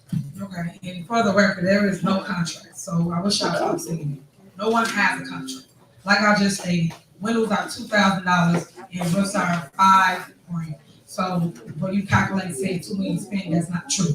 If you calculate, because you know and you see on my viewpoint that we did not spend anywhere near $200,000. We spent around $200,000 for the record for the residents, because they can see exactly the numbers that I have. So please tell the facts and stop just throwing numbers, because that's all y'all do up here. But please reach out to Keith. Y'all reach out to everything else. You can have a meeting with him, and y'all can go over this. And y'all know exactly who got what and what we were. And what's so ironic about this is that they're doing it now. And the reason why they're doing it now is it's election time. Because this been on the agenda several times. Like he said, all the way from March, we've been doing work removals. And all y'all know that. Residents that have received it already, we've been doing the work. Now all of a sudden you want to stalemate it and do harm to the people as though something is wrong. There's nothing wrong but the board of trustees. That's what's wrong, them holding up the project. Otherwise, they would have been saying something about it. They would have been stopped it, but they voted to approve to pay them because they didn't get checks and getting things as we move forward, and we kept going because everything was okay. But now today everything's not okay. So thank you so much, John. Hopefully you get paid. Then we just move forward. May I recognize me? All right, go ahead. This is the last person, and we moving on. I already said that, and everybody will keep Thank moving. you. So say your statement. And I appreciate that. Appreciate your knowledge. First, I keep hearing, and because you sit here, you say, well, now is the time that they choose to not pay the people. There's a lot of smoke and mirrors, and there's a lot of confusion, and that's why I stated to you at the last meeting in front of the residents. This stuff is all public knowledge, and this stuff are the resident, the taxpayers' money. So with that being said, you just stated you have something showing $200,000 in terms of the work. We have something showing $250,000 in total. So if you have something showing $200,000, Mayor, we've been asking for this information, July the 26th, and I have the paperwork, I'll be here if anyone wants to see it after the meeting. I have printouts. July 26, 2022 to Keith Freeman, Medina, and Allison. Agenda item board requests for Monday, August 1st meeting, 2022. Hello, happy Tuesday. Can you add the following agenda items for the agenda? A, multi-unit inspection fees. B, ARPA funding. Neither of the agenda items were added. This is July 26th for the August 1st meeting. Then I sent another one. I said August 8th. Hello, happy Monday. Can you please add these items to the August 15th, 2022 board meeting? Rental housing fees and multi-units. 1, 2, ARPA spending report requests. That's asking how much money is there left in the ARPA spending. Now this is 3-4 months ago. This is even prior to Oak Construction even doing the work. So before we even got to this point, I'm steady asking. I have August 22nd, 2022, Keith Freeman, Allison Keith, Medina Nelly. Can you please add these items to the agenda for August 29th meeting, 2022? Number 1, rental housing fees for multi-units. 2, ARPA spending request report. Thank you. August 24th, Keith Freeman, Allison, Medina. Agenda item request for September 6th meeting. Rental housing fees for multi-units 1. Number 2, ARPA spending request report. No response from Keith. Oh, this is the time when he said, I need an ordinance. So I sent them over the ordinance. Then I sent another meeting saying, hey, another request, September the 6th. Hello, happy Tuesday. Can you please, Mr. Freeman, I've noticed that the agenda items that I have sent over to you several times to be placed on tonight's agenda isn't on there. Can you please provide me an explanation? So when we sit here and you say, Mr. Freeman, that we don't have any knowledge about the program, that's fine, but that's what we've been asking for. Knowledge about the program, not just for us. It's at the point where I'm taking myself out the equation. Provide the information to the residents. If she has something showing $200,000 that's spent and we have something showing $325,000 spent, that sounds like $125,000 discrepancy. That is something worth discussing, and that's why we're here. So when I keep requesting to put these items on the agenda, it's unfair to us and it's unfair to the residents because they're asking. So when I'm steady asking you to add these items to the agenda, and then you get before us and say, oh, they're not knowledgeable about the program, I feel that is highly offensive. Why not all discuss this information with the residents, put it on the website? You just stated, oh, I added the application to the website. So if you added the application to the website, why couldn't we just add the same information to the website? We don't have a problem with paying these people, but there are questions. How many more people are promised windows and roofs? We never got that information. We don't even know how many people you all approved. How many more vendors are there? So if we pay him today the $130,000, how do we know that no other vendors are going to come saying, hey, we've been promised by the mayor more money? How do we know this? So the question is, how much money is left in the ARPA funds in regards to this windows and roofs? These are just general questions. No one's trying to argue, debate, go back and forth, but this is important. This is a very serious matter. If we had a $3.4 million deficit, it's disheartening for us for me to continue to hear, oh, well, they don't want to pay the people. They don't want to pay the people. It's a thing called proper protocol. Yes, we approve it because we want the residents to have this. And if you say the threshold for spending is $5,000, then why do I see things on here for $195,000 or $90,000? So that's just inaccurate. Moving forward, let's move with the proper protocol. And then we wouldn't even have this discussion. No one will be sitting here listening to us go back and forth because the question will be, where's the information? Oh, guess what? You can go on the website. The residents can go on the website, see the information, and then they can come to us as trustees and say, hey, why didn't you all vote on that? Because they'll have the same information that we're looking at. We'll all be looking at the same information. And that's the concern. Where's the money? How much money do we have left? Can you all please add it to the website so there is some type of transparency so that we can move forward with paying people? We don't want to not pay people. Why would we approve it and then not want to pay people? But we can't get here and then we have all of these vendors asking to get paid and then we don't know how much money is left in spending. It's irresponsible for us to be responsible for the money and then for us to continue to approve things that when we don't know how much is left. So if we continue to make these approvals and we continue to say yes when we don't know how much money we have left and we end up in more of a deficit, then what? Then who's responsible? We are. It's simple. Add it to the website so that we all can see it. for a level of transparency, and let's all decide to move forward. But moving forward, we do need to know how much money is in this account before we start approving payments so that we can make sure that the money is there.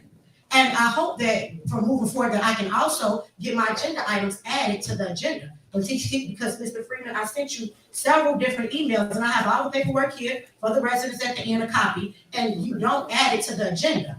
So again, one last time, it's unfair for you to not add the items so that we can have a discussion with the residents regarding the ARPA money. And then when we come up here and say we're not making a payment because we don't know what is being spent, you all act as if we should. When if we don't have the information presented to us, how would we know? So that's just where I am. I don't mind paying the vendor as stated. There are several things needed. Like we do need to know that the money is there. That's just responsible. And we do need to know if there are any other vendors that are due at the moment. Will someone else come out the woodwork and say that they've done windows and roofs too, and would they like it more payment also when we are exhausted of the funds in this windows and roof program?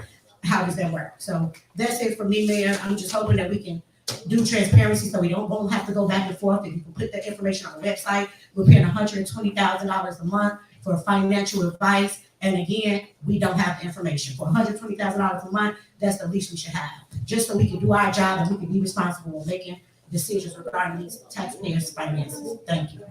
All right, can you zoom in on this, y'all go. Just so y'all understand, I always try to educate people that never been trustees so they can understand how this works. I always tell them to read, and a lot of people don't read up here to get clear. Trustee Norwood, if you would just read your my viewpoint, I'm about to show you right now. You zoom in on my page. So all the residents can see what I see so you can understand everything you asked for or just say it over and over and over again is right here before you. This is my viewpoint, residents. This is how this works. You have the sign in, put your email, your password in. Step one. Step two. It says select account lookup right here. We highlighted it. You select the account that you want. Step three, you type in what you're looking for. ARPA funds 45 right here. You put in Pacific account right here. You see it said 45-00. And everything from American Rescue, that's the grant, that's what it's called, will come up from what we spent today. It will come up in here. Whenever somebody sends us an invoice, whenever somebody said they did whatever property, the address is there. Anything that the board members is asking of us is right here before. But people choose not to read up here. Let me go next page. That's not true. Trustee, you out of order. Right here, it says it provides a list of all invoices that either we paid or we was paying, and then invoices that we put in a queue when it's time for a board meeting like so that needs to get paid, which is tomorrow. But again, this is how this goes. And to be exact, because I said 200,000. Sajanique, you said it was $224,549.99 spent for the roof and window program. That is your dollar amount. You can quote me on that. I get it from my finance director, and that's what we spent for the roofs and windows thus far. So I just want you to understand it's all there. And to go into more clarity, it breaks down. Open this up. Every invoice, every dollar amount, just showing you right here. You got Gasco Roofing, it got Oak Construction. It tells you every single dollar amount and things that they have done for the Mitchell Robinson as it relates to the window roof. Now, all you have to do is put your little cursor over this and click on it, and it will open up. And now you will see the invoice that they turned in, and now you got every single thing you need. So, when people keep saying this, Dan show, if people just read, open up their stuff, follow the steps, or call me. I'll walk you through it. And basically, you will have all the information that you keep asking is right here in my viewpoint, because that's how we get approved. We give the board of trustees an invoice. We upload it again, which was my idea to get this software into my viewpoint, because before the previous mayor didn't show y'all nothing, because I was on the other side. He did never have a system like this to make sure we got clarity. But right now, I give clarity. And every time they want to talk about transparency, but I'm showing you transparency. And anybody that wants this, you can get it from me. It's my copy. I'll make a copy for you. But that's where we are as relates to the ARPA fund. So, as you can see, you out of order. Man. Because I'm You not out of order. I'm not You out of order, trustee, trustee, you out of order. You are one. So as you can see, that's where we are with ARPA funds. I'm pretty sure they're not gonna vote for the windows and roof program to be approved. So we're gonna move forward so we can allow everybody to get up out of here. I got a lot of great information to give you. I went somewhere else and got some more money for my community, which I truly love, but I'm so afraid to bring it here because they're not gonna vote for it. So I just want y'all to know that I'm still working on your behalf. So with that being said, Mayor, can I say one thing, please? no. Okay, we follow the trust. Right, but the thing is, when we all took this class, she has more access than the board of trustees. So what she just went down, I don't even have that. The board of trustees does not have that. Out of order. And the fact is, they have information and checks and invoices in there that have not even been paid out to people. So that information is not correct. Please call the roll. Thank you. Please call the roll. Trustee Brown? No. Trustee House? No. Trustee Norwood? No. Trustee Steve? No. Trustee Holmes? Aye. Trustee Belcher? No. Motion fails. Okay, so seniors and those that suffering veterans in my community, you see that the board just chose not to make you whole, put a roof, or do anything with your windows. And I apologize to all the contractors that's before you, but thank those that are still working. Thank you. Next on the agenda is mayor's report. Okay, now I got a extensive report. So if anybody needs to leave, you can still watch this online. But I've been actually working over my entire 2 years here. This last year has been nothing but amazing. Despite all the bickering and fight, I love what I do. I love uplifting Dalton because I grew here and I will continue to grow Dalton into what it should be. First, I want to start with public safety. Public safety being my police department. Right now, we have 43 police officers. Our goal is to have 50 police officers. Also, we have 11 new officers that I've brought on since being mayor. And we are currently hiring for those that want to get in public safety. We're hiring 2 part-time police officers and 3 full-time police officers. So please apply. If you want to come in as a lateral from another city or village, please apply. See Chief Collins to do so. I already mentioned that Dalton has a second police station, and that will be right there off Greenwood, Old Melody Fitness. And we started our foot patrol again. I do that every year. I normally do it in the spring, summer, and fall, but they will be out in the summer as well. Keep it down, please, gentlemen in the back. In the winter as well. We have 3 young recruits in the academy now. They should be out February of 2023. They will be going to the streets after that for 3 months, and they will be in field training with a field training officer.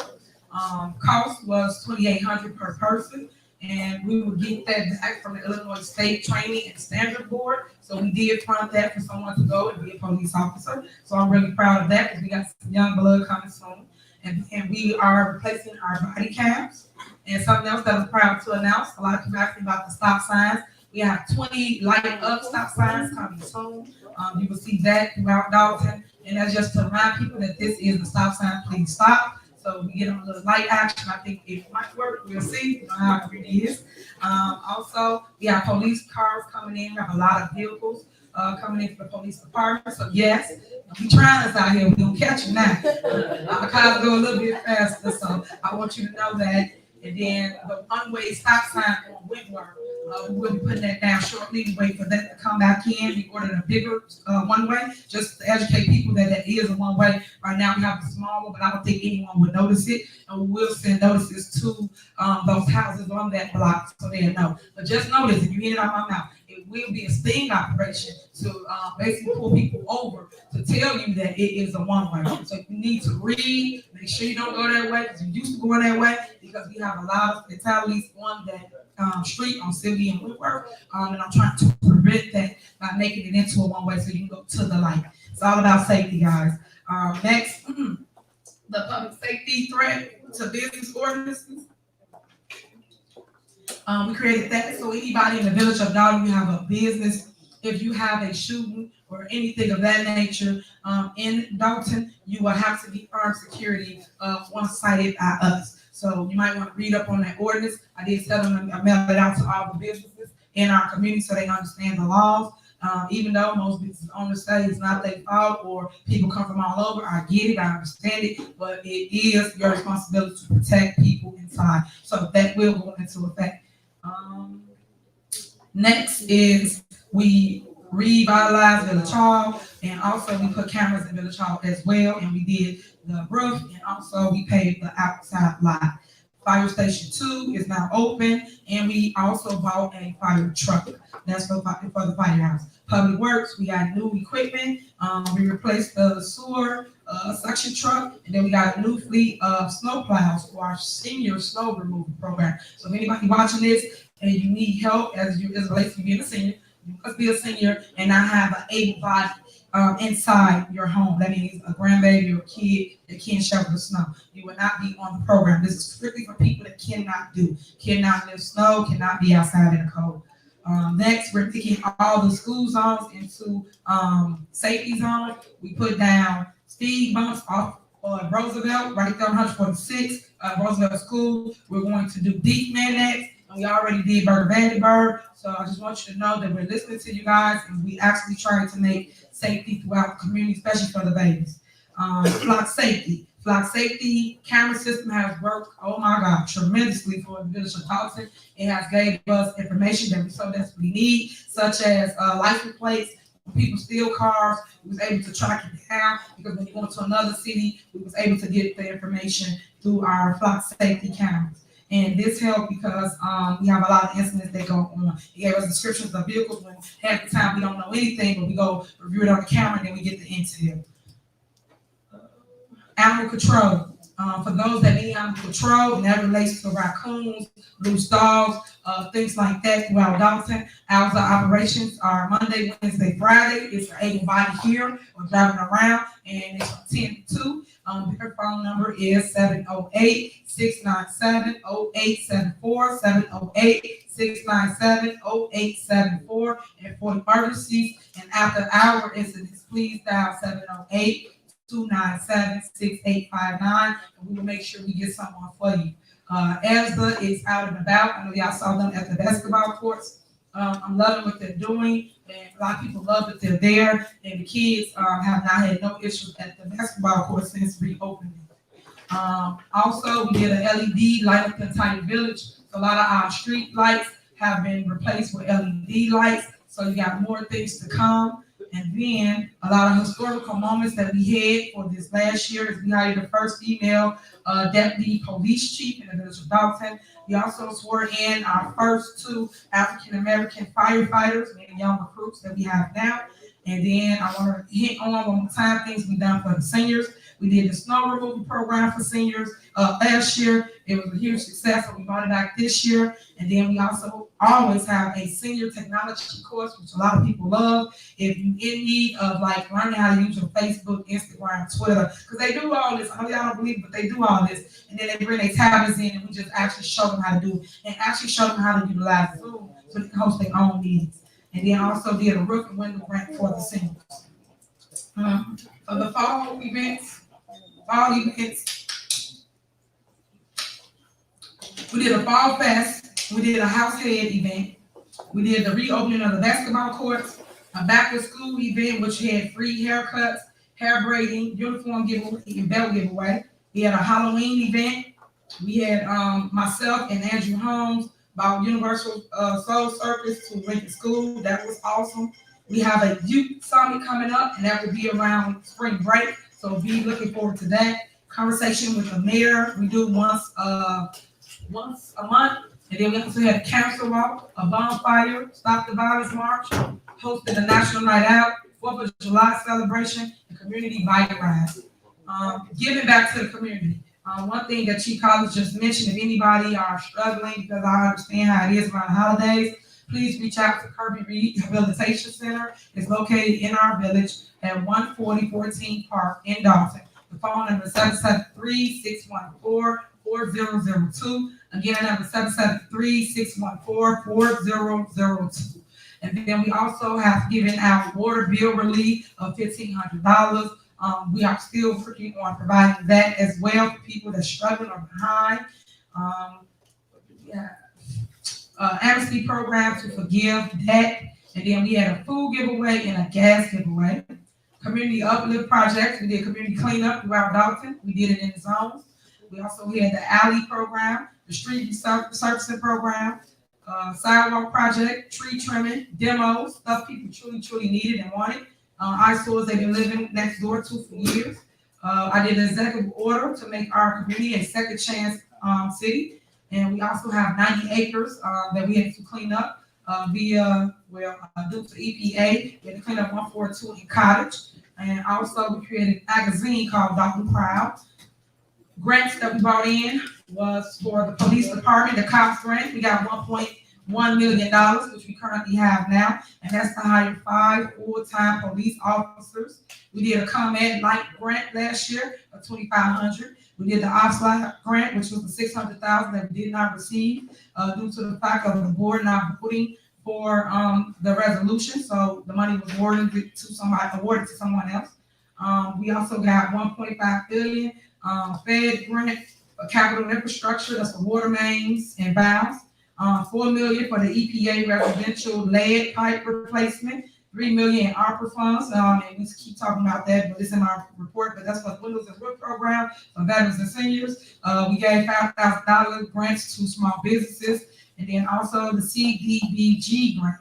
Original amount was $364,000 that we got, and we got an additional $190,000, which we used towards fixing streets, alleys, and we are engaging in the application for the 2023 to do the same thing next year that we did this year, to do more alleys, more streets, and more sidewalks. We would know if we got awarded the same amount or a higher amount in January for what I just stated. Projects that are in motion is we have a roof going on Family Fitness currently right now. We have a roof going on Public Works right now. But I don't know because they took stuff out of the warrant list. They're going to continue to do the roof. And I advise the board, y'all should definitely pay for the roof at Public Works. We just got all this new equipment and they got holes in the roof and it is messing up our equipment. So I advise you to go over there, look for yourself and make an amendment and pay the roofers if you finish. Swimming pool is going to be reopened for next year. That was the plan. They removed that from the warrant list. And upcoming projects that we have going on now is the new police station right there on Greenwood Falls, turning into all these wonderful things for family, which is the ice rink, the doggy park. The groundbreaking should have been in March of 2023. The food truck with the pavilion, the splash pad, which we did get the money for. And then, of course, y'all know I'm real big on block by block, getting properties for $1 and $5,000, giving them back to the residents for those amounts. Community pool, we just talked about that. Digital water meters so that no one has to no longer come into your house to read your meter. Veterans Park will be right across the street here. Working on that and turn Village Hall, the old Village Hall, into a historic landmark and establish it as a museum. So we're working on that.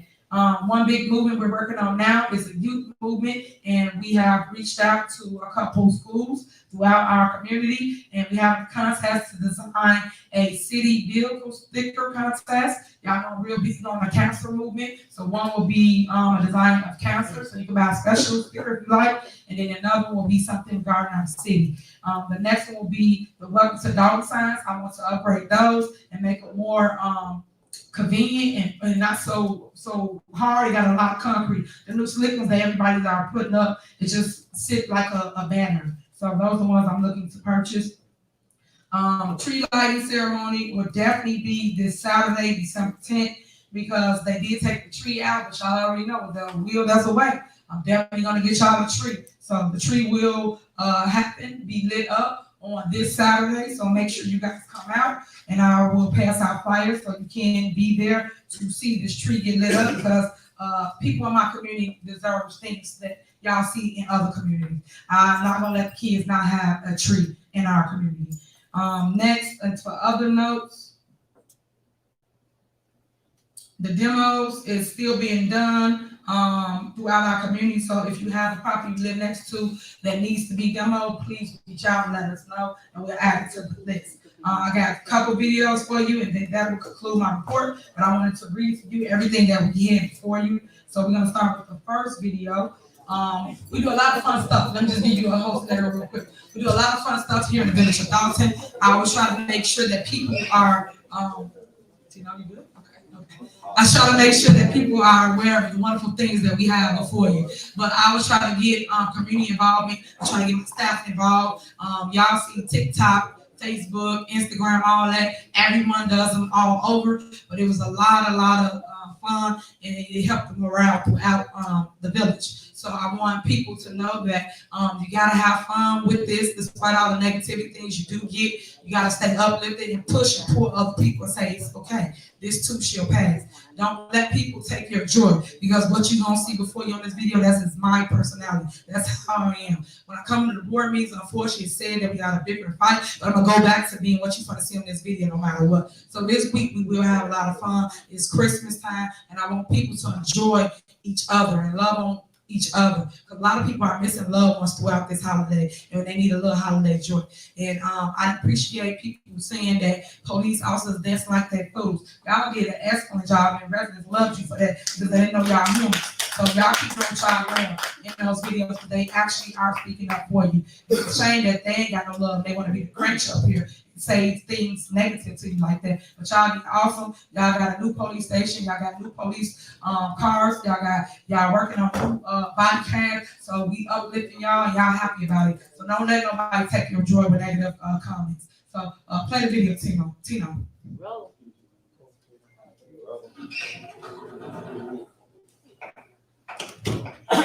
This ain't a good video. We had a lot of people that just came in. Even the FedEx guy joined us. And we did this one last week.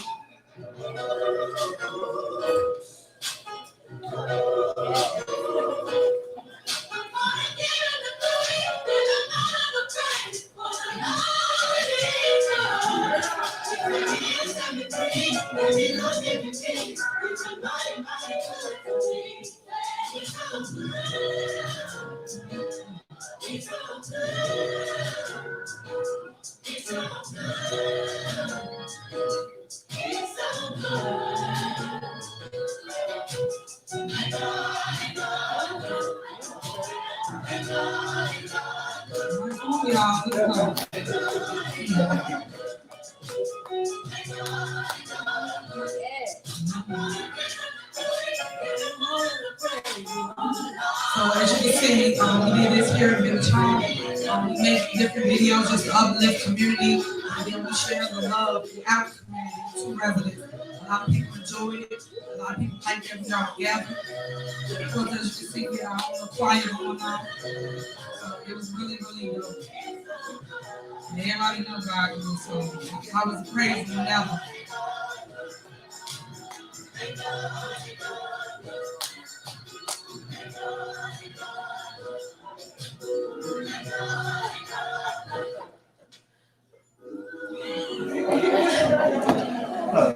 I don't know how they got that broom to stand up like that, but they did. And no, it's no wires on the broom, guys.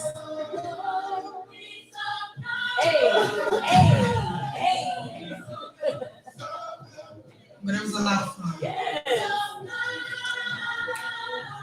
And this is basically the staff throughout the village that works here actually came and participated.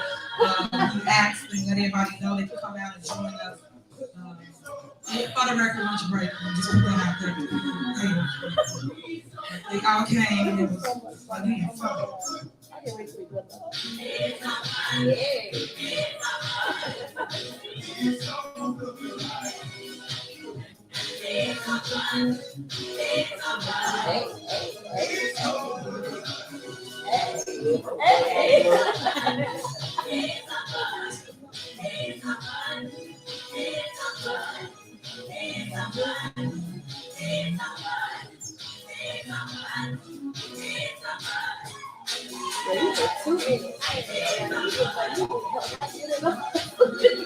They were so excited. Y'all had fun, boy.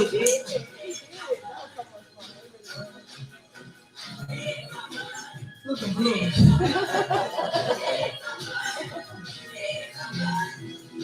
And y'all get up there. Y'all did an awesome job. Now the next one that's actually really trending on social media outlets is the Ooh Wee Challenge. So, ooh, we what a blessing. And we did this with all the department heads, all the things that we have purchased or gotten throughout this last year. So these are all our new trucks with the plows, our fire engine, everything that we have gotten, it shows in the video. Go ahead, Tino. I know y'all know this by now. Just so y'all know, I love music, so everything will have music on it. Woke up this morning, got a clock on my head.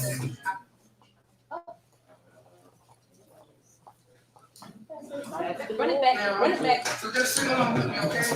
Let's do it. Woke up this morning, got a clock on my head. I look.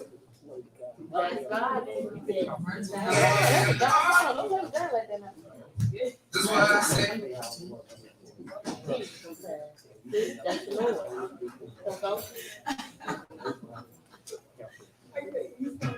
I know y'all know this by now. So just sing along with me, okay? Let's do it. Woke up this morning, got a clock on my head. I don't know, only Tino, guys, only Tino. Tino, what you need? Get a minute? Yeah, give me a second. Okay. Tino, I try my best. Yeah, I try my best. I'm gonna just go to another one. So, you say different. Okay. You wanna go to the demos or the senior roofing? We'll try this video real quick.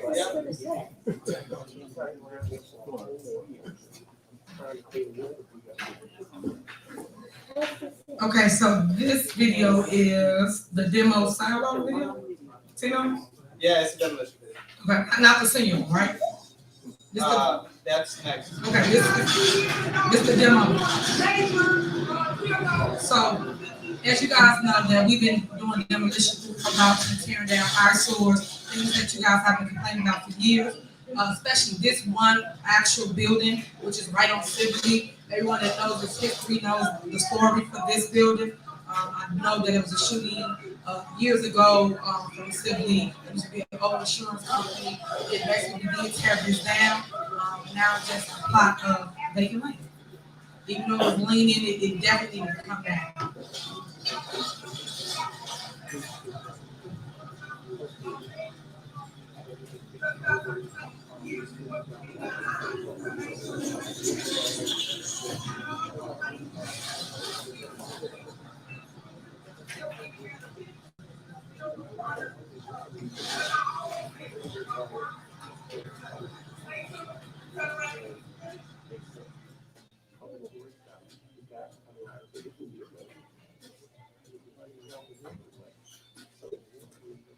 And that's what it looks like now. We drive by there, there's two different cars.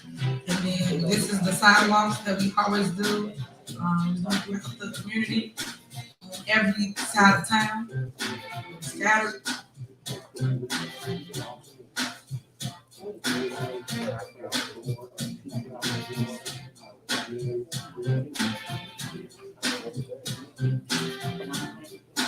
It's amazing when you see them actually do work. How much time and effort you have an eye for it, just to smooth it out, put the lines in.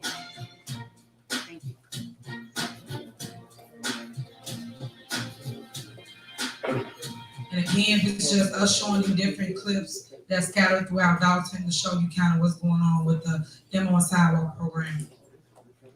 Which plan next year? It's going to be the senior living. Okay, the next one is the senior and roof grant for untold story of how people feel about what's going on here in Dolton. So what you see here is people putting roofs and windows in. It's an hour show, it will show you progress. This is our grant. So when I heard about the roofing program, I was very a resident that's this was a good on opportunity hold. for me. Let's tell us I story. can afford a roof. I am still trying to pay a loan where I've got big taxes in 2021. Huge, never seen taxes like that before. And so I took a loan out for that, so I definitely cannot afford a roof. So I thought that was a good thing for me. I applied for it. And the construction people came out and they surveyed, and I'm thinking that next thing I'm gonna be getting a roof. I was very happy about it. And next thing I know, that the program had been halted. I went out to the Dolton meeting, to the village meeting, kind of to see what had happened, because I was really excited about it. I just think this is a great opportunity for me, and I don't want to miss it. So I went to what I saw and heard was very disturbing. I saw that the trustees were holding up the progress with the window roofing program. In other words, they had brought it to a dead halt. And my understanding is not costing them anything. And to me, from what I observed, it seemed like they were just being spiteful and disagreeable, in all honesty. Just disagree, just say no to everything. If they would lift that, whatever they're holding, whatever they're doing to stop the progress of that program, because I desperately need it. And so I hope that, they would reconsider and consider that it's something beneficial to the people. And like I said, I need the program. So if they would reconsider, each one of them, I watch on TV, because I don't always go out to the meetings, but I do watch them. And I can't see any explanation as to why they are not going forward with the program. And it's benefiting people. I know people who have gotten their windows done and roofing, and very happy about it. And I was looking forward to having Saturday. So.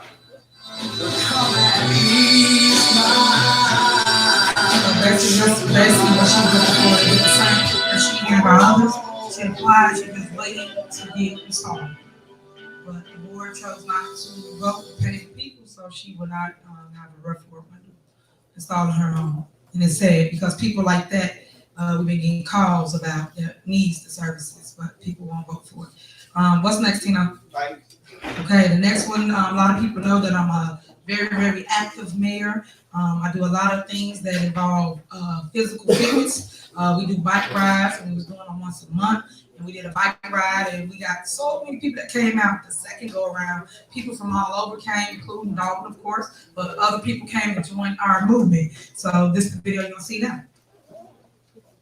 And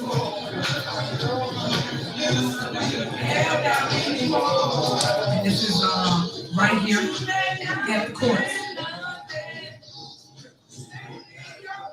That's my favorite song. That's true. Let nothing stand in your way. Push, move through. You give up, you never know what you're gonna be.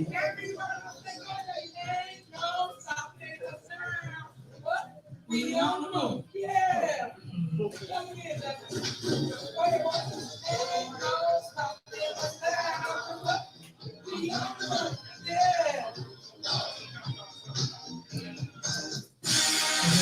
Mike Ryan throughout our community. Glad the police joined us. Everybody's on bikes. It was a lot of fun. Thanks, Chief Collins. Remind you, we started out with a couple of us. They was like, what, 15? I ain't really massive in the end.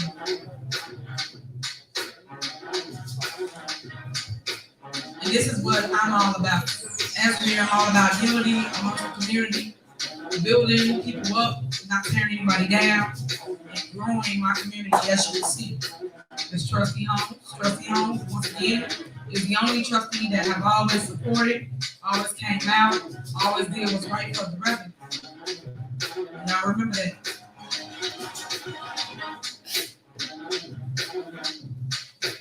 So, and the pink lights is because I always push breast cancer awareness. We got to stay around out there.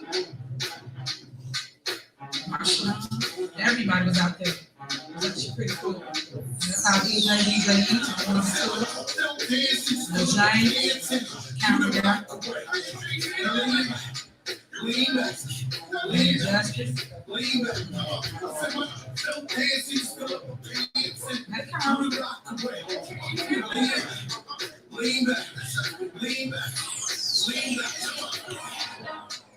So And I just give you a little taste of kind of what's going on, what we have, and we have much, much more coming before you. What's next, Tina? Police. Police for the new sign? Which one? Yeah. Okay, so this video is to show the new sign, the police station, right off of Greenwood, the old Melody Fitness Center.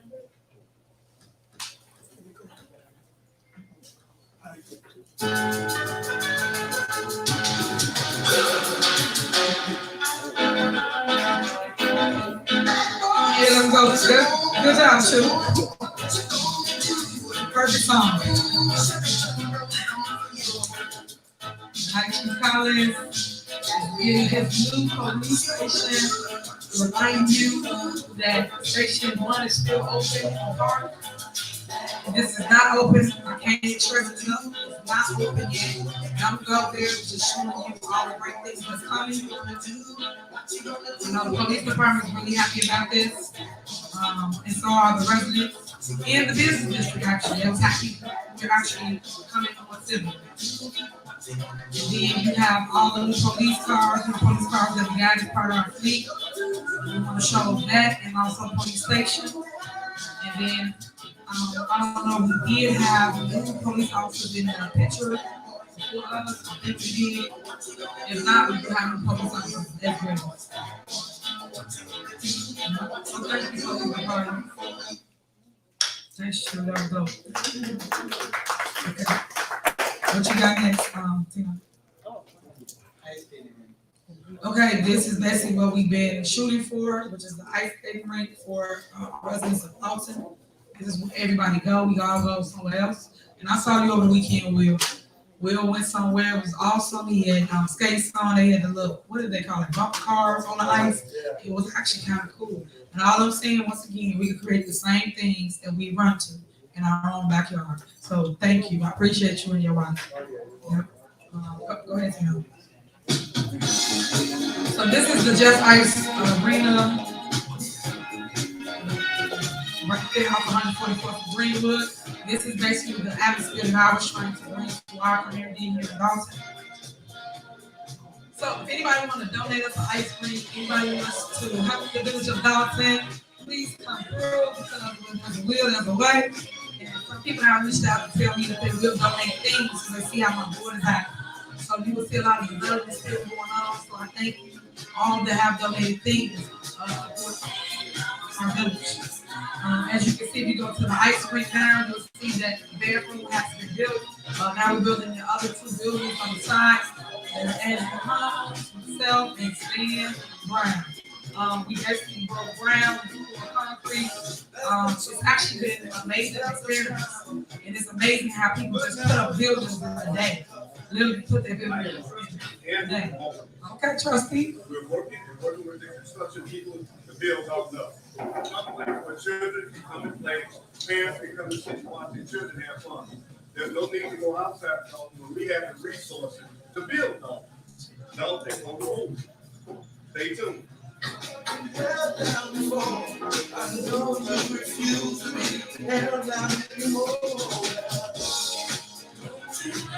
basically, this was at the beginning stages of the bathroom, right there on the high school. And they was building it. They got done literally one day. Next day, they put the work on. Again, this is movement and it's a movement that myself and Trustee have been pushing. And I even get kudos to Carlton and Danny that came over and gave praise to the movement of what we're trying to build in Dolton.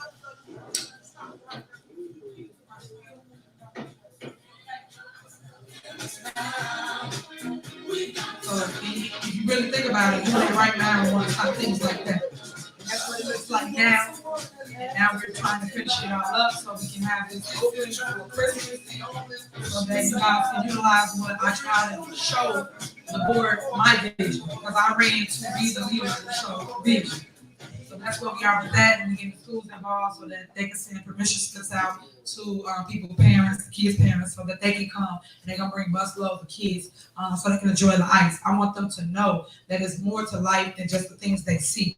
You know, when they go to other communities, we're gonna build it in our own backyard so they can utilize it and have access to it with no issues. So everybody's actually on board, all the school boards are on board, and I just wish that the residents will, tell the board of trustees, the five, y'all want this, y'all need this. But I'm going to find a way to make it happen for you. Mark my words, y'all will have that ice rink, before this year is out.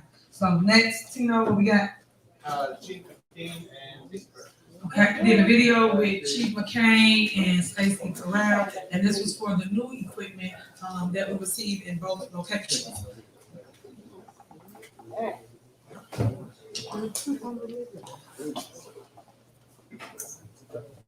Thank you so much, Mayor. This fire engine, we were able to get in July of 2021. Now it's finally here, built brand new, the first brand new fire engine built in this town since 1992. So it's a big deal. My hats off to you as you take care of our residents, provide us with the tools needed to protect and serve, and we're here for public safety. So thank you again, man. Thank you. Thank you.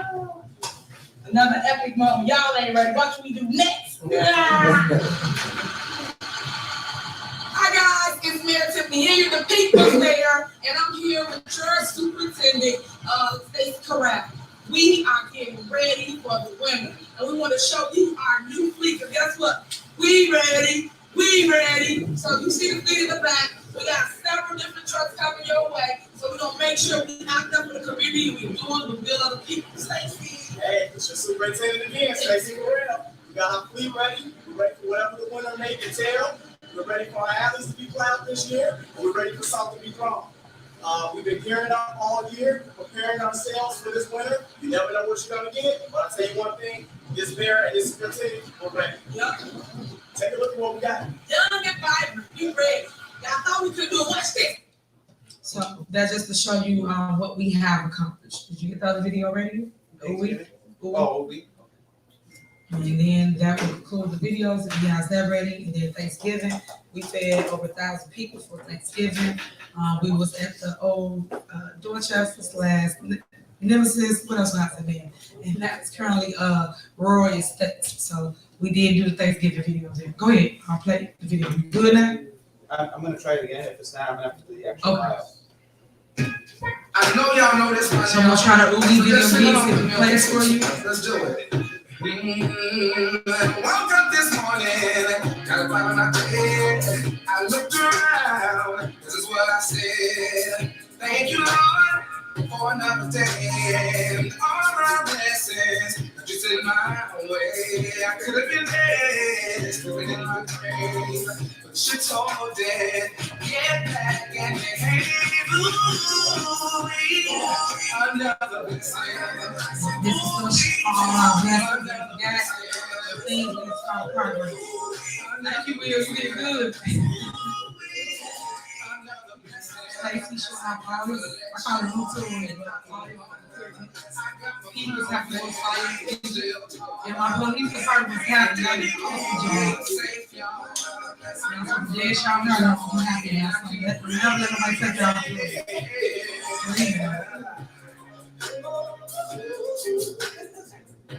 So that was another video we did that really went really well. And the last one is the Thanksgiving video that we did. It was for everybody throughout the township showed up. You play that video, and that will conclude all the videos after that. That line was massive. And today, it's all about it. Today, you're giving out greens, beans, potatoes, onions. Today, it's things about it. Cook a meal for your family. See you. You remember, you pull up and get you a special box today.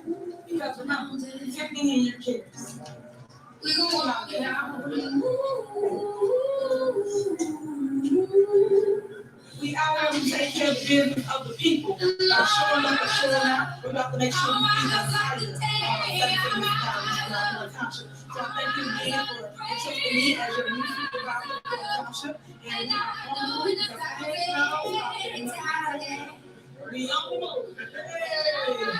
that the trustees always support me. So for those that don't know, I'm also a supervisor of the township.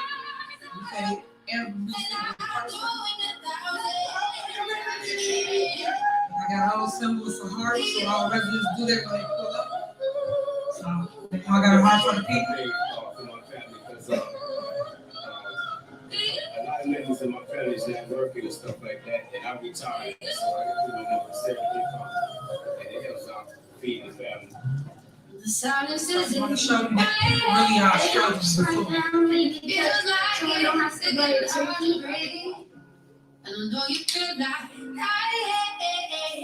So this giving season, I'm getting back to people that really struggling. Sometimes people only got money to keep the lights on, but can't buy food. 3, 2, 1, let's go!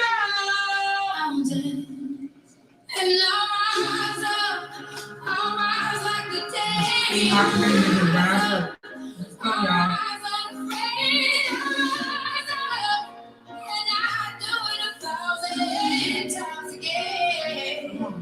Now we for y'all.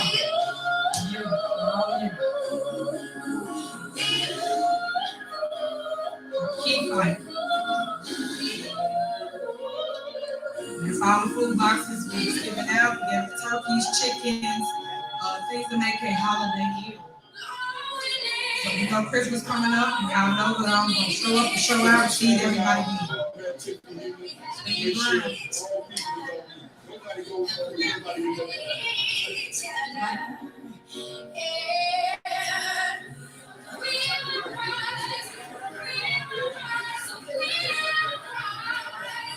People were so appreciative of that. Just to see the smile of the kids, the babies, the people that really truly needed it. I love it.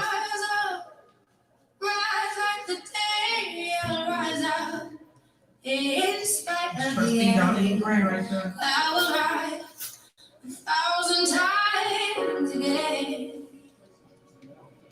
And we'll rise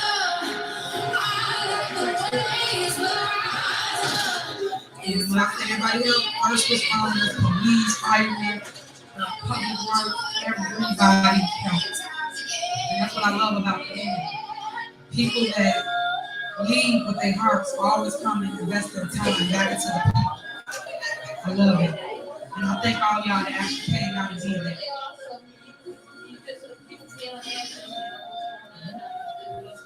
We're just so blessed and thankful to have a township that really helps out and provides the stuff that we need all the time. Thank you so much. It makes things a lot easier during the holidays, helps us save some money. Thank you, brother. So that concludes our video. As you can see, my heart's in it. I'm always showing the people what I represent, and I'm gonna continue to do that. I want to thank y'all for being patient. I know it's been a long meeting. I want to get everything out because it concludes our year end. This is our last board meeting. I know they have one more special meeting coming up. I don't know if Keith, did you announce the meeting that they have coming up? Yes, 27. Okay. So they got another meeting, but other than that, I want people to enjoy and go be with their families. That's why I was only having one meeting, because I don't believe in bickering and fighting before a holiday. I want to leave all that behind us and go love on each other, because we all we got. You never know when you'll see somebody again. So I always say this, and I'll say it again. Go make up with whoever you're into or within your family, because you don't know when it will be your last time seeing them, or if they sick and they didn't tell you and then they just passed. I've had friends I've lost. I've had people that just disappear, people that don't wake up sometimes. And then when you get that news, it's heartbreaking because you had the opportunity to fix it. So what I'm telling you, residents or anybody in the room, go fix it if you can, if they allow you. But at least you try and you get that off you, because I don't believe in giving me flowers when I'm dead. Give me my flowers not here. I believe really strongly in that. So again, go love on each other, go make it up if you can. But remember, I love you guys, and ain't nothing y'all can do. I love my board members, even though they hate me. But I'm still putting out that love because God continue to bless me no matter what's going on. He continue to push me to do what's right, and that's what I'm doing. You're gonna see a lot of great things in this next season for myself. Y'all know I'm very active. Y'all know I'm very involved. We got a lot of great things. A lot of people don't like progress. A lot of people don't like change. A lot of people don't understand it. And some people are scared of it. And that's fine. But right now, we got to give us the program. Just like we had to do, we had to change the cell phone, right? Y'all had them two-way beepers, the Nextel, the church. But when the new cell phones came out, we had to what? Change because it was guaranteed we had to do it. So same situation right now. My community must change. Right now, my community in love and seeing this show for too long, and that's why I keep on telling everybody go to the polls, vote, voice your opinion through the vote, the real recall. When you want to recall or remove somebody, you run against them, or you run when your time is up. Y'all let the previous mayor sit here for 2 terms and didn't attack him, didn't do anything you've done to me as the first female, youngest mayor of Dolton. That's the only one that's doing everything for the people, with all of them put together. All 5 of them put together don't equal one of me. And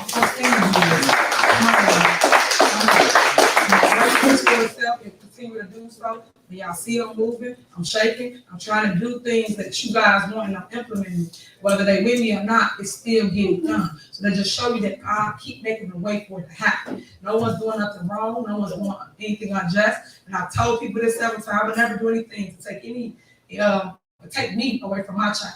Y'all know that I have a baby. She's 3 years old, and I'm raising her here in the village of Dolton. I will not put as much emphasis on Dolton if I didn't care. Like I always say, I grew here, they flew here, and I'm going to keep on planting my seeds here. And with all the dirt that y'all keep putting on me, thank you. I keep saying that, and thank you. All the hatred y'all keep putting on me, thank you. Because it made me the person I am today. Because without dirt, you can't grow. And I constantly grow and keep sprouting up. So I just want y'all to know, please stop when y'all get to attacking people, family members or families. And I'm only saying that for any of my staff. And I'm saying that because everybody y'all playing with ain't playing. And I'm putting that out there for the record because y'all be hearing a lot of people that come to me and ask questions about the things y'all face on Facebook, the things y'all talk about with people, families, and loved ones. Y'all gotta understand they human too. And y'all can understand this is a holiday season. You don't want nobody to snap out. And I'm telling you this as caution, perceived caution. You do what you want to do. But I'm just telling you, like, stop with all that because ain't nobody asked for that or deserve that. They work here in the village or they work anywhere else with me and ask for you to drag people's names through the mud because y'all put out untruths and y'all hurt individuals that got nothing to do with the political infighting that we have. So I'm advising you to please stop with all that and try to go love on somebody this holiday season or ask God for forgiveness because you're gonna need it. I'm a praying woman. I'm gonna continue to be that way, no matter what people think of me or say of me. But I think I've shown you guys enough of what I'm capable of if you guys allow me to lead and show you what our village can possibly be. And I have been doing that without my board of trustees. The only person that has been with me since day one is Trustee Holmes. And the crazy part about it all is he is the person that ran against me. A lot of people thought that him and I would be against each other at odds. The only one that has been rooted and on the ground, doing it with other people, taking things to the homes and making sure people got what they need and want. So I'm asking again for us to move forward, get people paid. If you stress that enough, I'm just throw that out there again. Take care of the people with the roof windows because the seniors need it. That's why they was picked. They are 65 or older, and they are a veteran or a senior and have been struggling for too long. So if y'all can make that work and fix that so that they don't have to go through the winter cold or putting tape and plastic on their windows, I would appreciate that. But if y'all don't, residents, I will be at your house to help you for whatever you need at the expense of myself. I don't have to use village money to help anybody like I've always have been doing. I'll continue to be a blessing to someone. I just want to put that out there. If y'all could find it in y'all hearts to help them, it'd be greatly appreciated.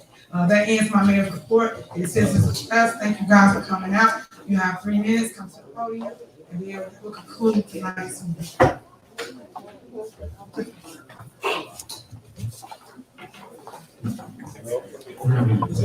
Greetings in the name of the Father and the Son.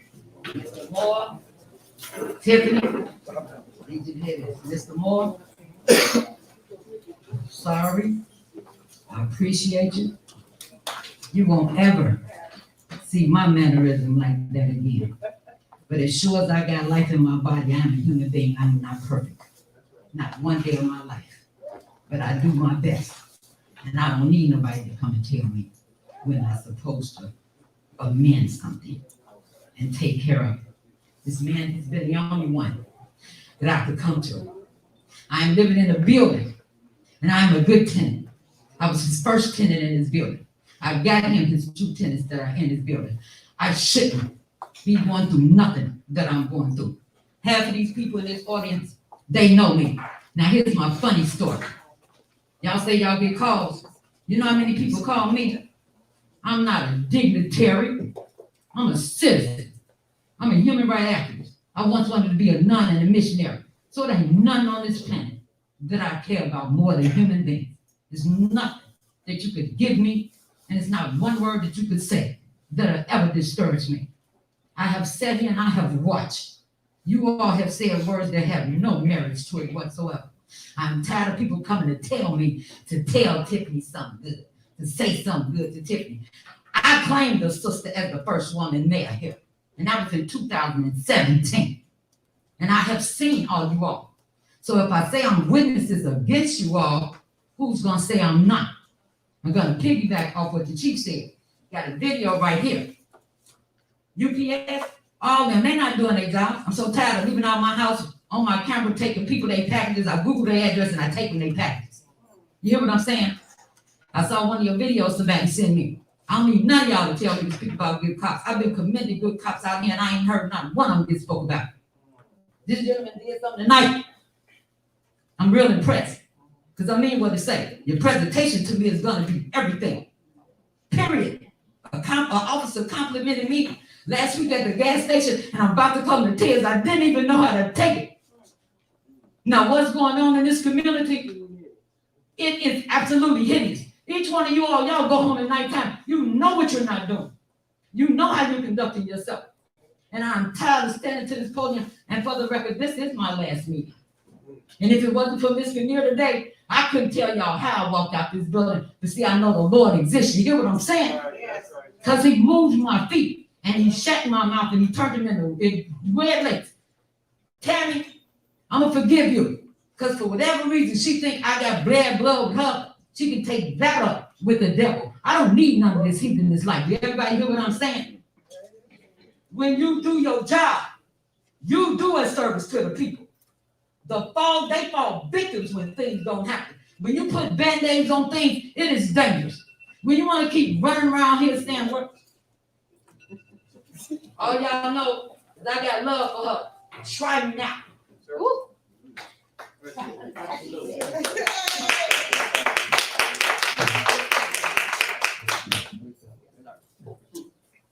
I want my money. I put in a federal lawsuit in 2019. I've been talking to the lawyers. I want my money. You understand that part? You passing out turkeys, you doing things for the community. I want my money that was stolen from me. Plain and simple. I'm not apologizing for a damn thing. I want my money. It's been $500,000 spent in a recall. She's still sitting right here. Where the community center at? Melanie's is a police station. Last time I checked, members got put out, staff got fired, the money was late getting to them, somebody was selling sandwiches, and now it's empty, and it's a police station. When is it going to be done for the community? Really for the community, right? You want to talk about finances and money? 28% of your property in the village of Dolton. If you look it up in your property tax overview, we're at 28%. They can't keep not levying taxes. You can't. Jason, you've been head of finance committee for 8 years. Why the money messed up? Why is it still, I looked on the paper, you guys so quick to pass out. Why is it a bond issue from 2009 still not paid? What does that do for the community? This community is broke, been broke. You want to argue over a $3 million deficit, whether it's a $3 million deficit, whether it isn't, you still make payroll though, right? Where that money coming from? Where's the $33 million judgment for that lawsuit gonna come from if you don't even got $3 million in the bank? Where's the money coming from? This town been broke. Quit lying to the people like we ain't broke. We been broke. Okay? And then you want to bicker on top of it. And the trustees not voting for the people to have their services put a lien on seniors and veterans households. Understand, 761st Tank Infantry, no veteran should have a lien on their house for free work. Everybody has freedom of speech. People died and fought for freedom of speech. And you got trustees trying to strip freedom of speech in court under a biased order of protection. Talking about, I said to pray for her because she attacked the scene. That gotta stop. You demons, you devils, and you gotta go. And Steve, what you looking at, you should have been gone. You got a problem with renters, right? You know how many people rent in Dolton? You know how many people rent in Dolton? But you disrespected Andrew Holmes for being a renter. When you leave? Get out.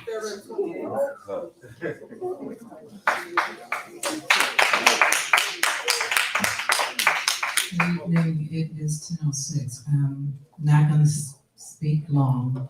I just wanted to say this. Mayor, all due respect, your report was 15 minutes. That's long. That should probably be saved for a conversation with the mayor. Just way too long. Wanted to just have a whole sheet of notes that I'm not going to even bother to bring out. But I'm a 23-year resident. I usually attend these meetings every 2 weeks when they used to come. They're way too long and nothing gets done. But what I am going to say in terms of RFPs and the ARPA funds, while the grant may not state that you need that, you would want that. You would want to know what contractors are in your village and doing what work. For you not to want that, that's concerning. It's very concerning to me as a resident paying taxes at 22.93%. It's a lot of money. I think that there's a lot of good things happening. Nobody's arguing that. My point is, what are you doing to generate revenue? Because when those grant funds run out, where's the revenue coming from? It's not coming from an ice rink. It's not coming from what are the other things that you're doing. Where is the money coming from? That's what I want to hear about. And I haven't heard that. So all the good things, all the spending, we need all of these things. Nobody's arguing that we don't. But when the grant funds run dry, who's paying for it? We are. In terms of all of this money that this on the warrant list that we can't pay, we continue to do things, we continue to have parties, you continue to hire people that we can't pay for a free event for folks that don't even live here. That has to stop. If you don't have the money, don't spend it. That's just budget 101. And we're not doing that, so that's disappointing for me as a resident, as a taxpayer. I need for that to stop. There's one other point that just skips my mind because there's so much that happens around here. I'm not coming back either. I listen on TV, but I can't do 50 minutes of videos. You send them out on Facebook, we see them. Do it through your conversation with the mayor. Don't do that to us. It's too much time.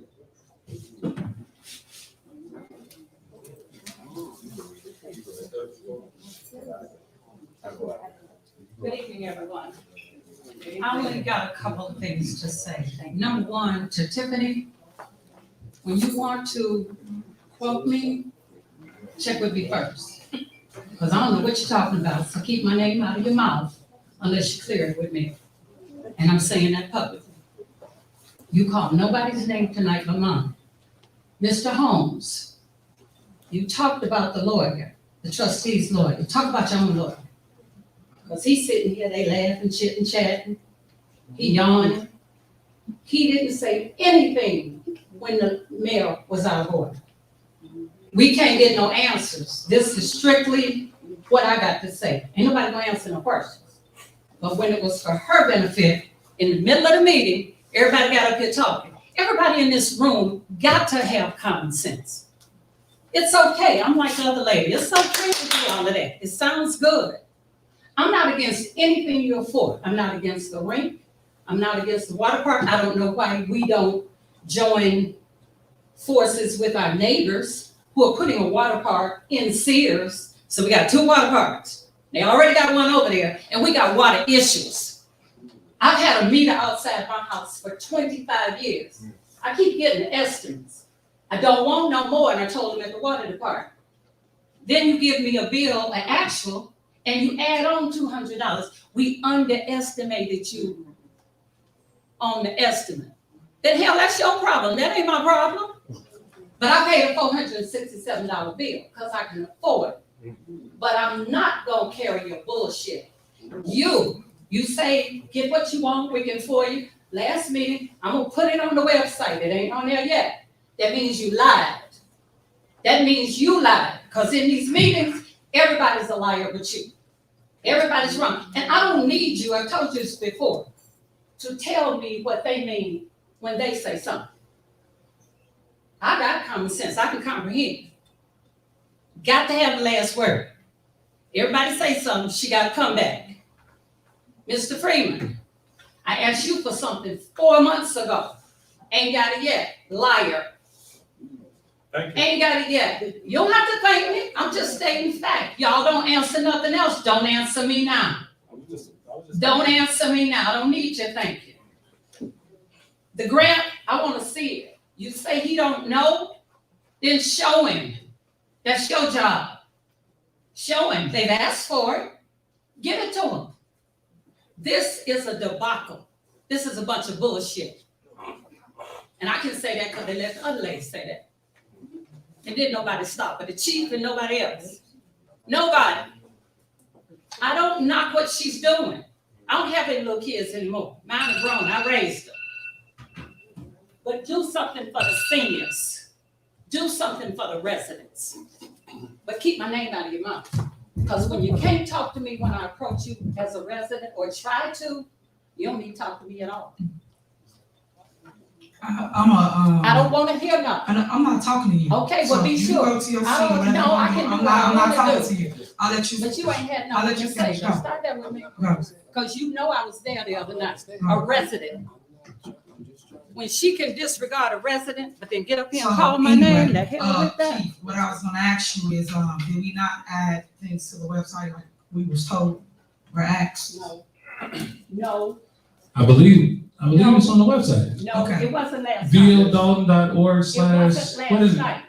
Community development? All right, thank you. Thank you. Appreciate it. So when everybody wanna get up here and say whatever, like I said, people don't look or read or check. you can I get up got and more say whatever. education than you, so You can say reading is whatever. not an issue. Then you say that to You address gotta you. get out of my face. Like, stop. So, okay, No. go ahead. Well, then she needs to stop, and they need to stop accepting that bullshit. Go ahead, Reverend. Good evening, everyone. It truly was a long meeting. I left, went home, and I came back. And the reason why I did that is because it blew my mind when the mayor let the people in the audience come up to the podium and did not suspend the rules or anything and just allowed them to come and talk. Trustee Steve mentioned Robert's Rules and Orders. I went home and got a copy. Read it. The attorney up there didn't say a word. The meetings are governed by the municipal codes. I went home and I got a couple of those. And there are more, many more. So to say that he was out of order, he was not out of order. The mayor was out of order. I was just so disappointed in the village of Dolton. You had a former trustee Willie Lowe that did 3 terms here, that was a resident here, that served his country as a Marine and also worked for the Department of Corrections in the Sheriff Department. I was so hurt when I came upstairs and I talked to Medina, Miss Medina. I had asked for Mr. Freeman, but of course they told me I needed to act of God in order to talk to him. So I talked to her, gave her all of his information just to get a flower, just to get a resolution from the mayor's office, and that wasn't done. That is unacceptable. I turned around and I talked to the trustees, and they were kind enough to direct me to the clerk, and I want to thank the trustees and the clerk for putting together a resolution for a man that served not only his country, not only the state of Illinois, but his community here in the village of Dolton. And also I want to thank Chief Collins for sending a vehicle to honor this man of all the years of service that he served in this community. Attorney, I'm sadly disappointed in you. Sadly disappointed in you for allowing that to go on. And you know, because I know, that that is not correct, because the rules were not suspended. You allow all those people to come here that don't live in this community, that's not active in this community, that's doing business in this community. And I lived here for 21 years, and I had to sit here. Can you tell me what time it is? I would just like to know what time it is. Well, right now it's 10:16. At 10:16, I had to stay here till 10:16. Ma'am, your time is up. Got other people waiting. Thank you, Chief. It's not funny to say. It's not Good funny evening, to say. Dolton. This is what we do. Marcus Quigley, always. I want to say thank you, Mayor, and thank you for everybody that's on with the development of Dolton. We could agree to disagree, as we always say, but the main thing is about community. It's not about what you all want, it's about what the community wants, not even about what I want. I think that the attitude that we all display sometimes can get out of hand, but I think that if we work together collectively as a unit, as a whole, we can get something done. There's a lot of good things that's going on. I don't agree with you saying, oh yeah, they look like jackasses doing whatever they're doing. I enjoy coming in to the village and doing a little silly dance or whatever you thought it was, silly dance. But sometimes people need an escape away from an escape. You never know what's going on in somebody's life. You saying it's stupid to you, it might not be stupid to them. But the one thing I can say is, are you attending anything? What are you attending? It's not just with you. Edward, Steve, Jason, Brittany, I would like to say, I say this all the time, I want to see y'all at more events. There's a lot of events and I come to every event. And I'm not an elected official, but I come out to help out, the turkey giveaway. That was nice of you to do that. I didn't see you all there helping. You get what I'm saying? It doesn't matter what you're going through with the mayor. She loves everybody. It shows that she loves everybody. We gotta come together. If you constantly do this, we're gonna be here at 10:18 at night from a meeting that started at 6:30. That's unheard of. And then no disrespect, I don't even play race. Y'all just made us look like the biggest jackass in front of a Caucasian guy, an owner. So you think anybody else gonna want to do business with Dolton? I don't think so. That's all I gotta say for tonight, but I hope that you all have a Merry Christmas and Happy New Year and come back with the new year with a set mind to keep this village running. I don't know about this $3.4 million deficit, but if you gonna constantly throw it out, show us some proof. That's all I'm saying.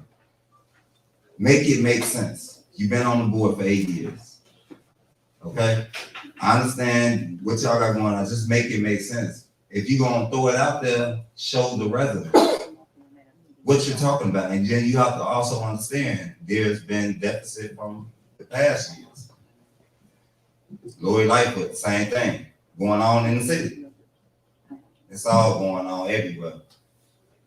Do I think she corrupt? No. Keep doing what you're doing, Mayor. We love you. All right?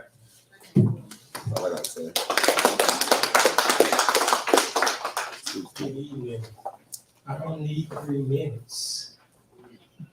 I didn't think I would have to come, excuse me, to a city council meeting to get my water bill paid. For 1 year, my wife and I have been coming up here trying to pay a water bill. It started with Miss Pat, went to this gentleman. Now she has it. And every time we come, we want to speak to the mayor, she's not here. Well, let me speak to the mayor's sister. She's in a meeting, she's not here. There's nobody ever in this village that can help residents when they come in. So they say, talk to Mr. Freeman. Call Mr. Freeman, no call back. No disrespect, I'm just saying. But a whole year, we've been coming up trying to pay a water bill, and it's not happening. So they say, well, come to the city council meeting, then you'll be able to talk to Mr. Freeman. I gotta wait till 6:30 to 10:21 to pay a water bill. What y'all got going on here?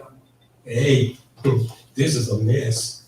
But off the home, I heard what you said about all the rest of the villages and how they conduct business. But I guarantee you, they don't have no black law.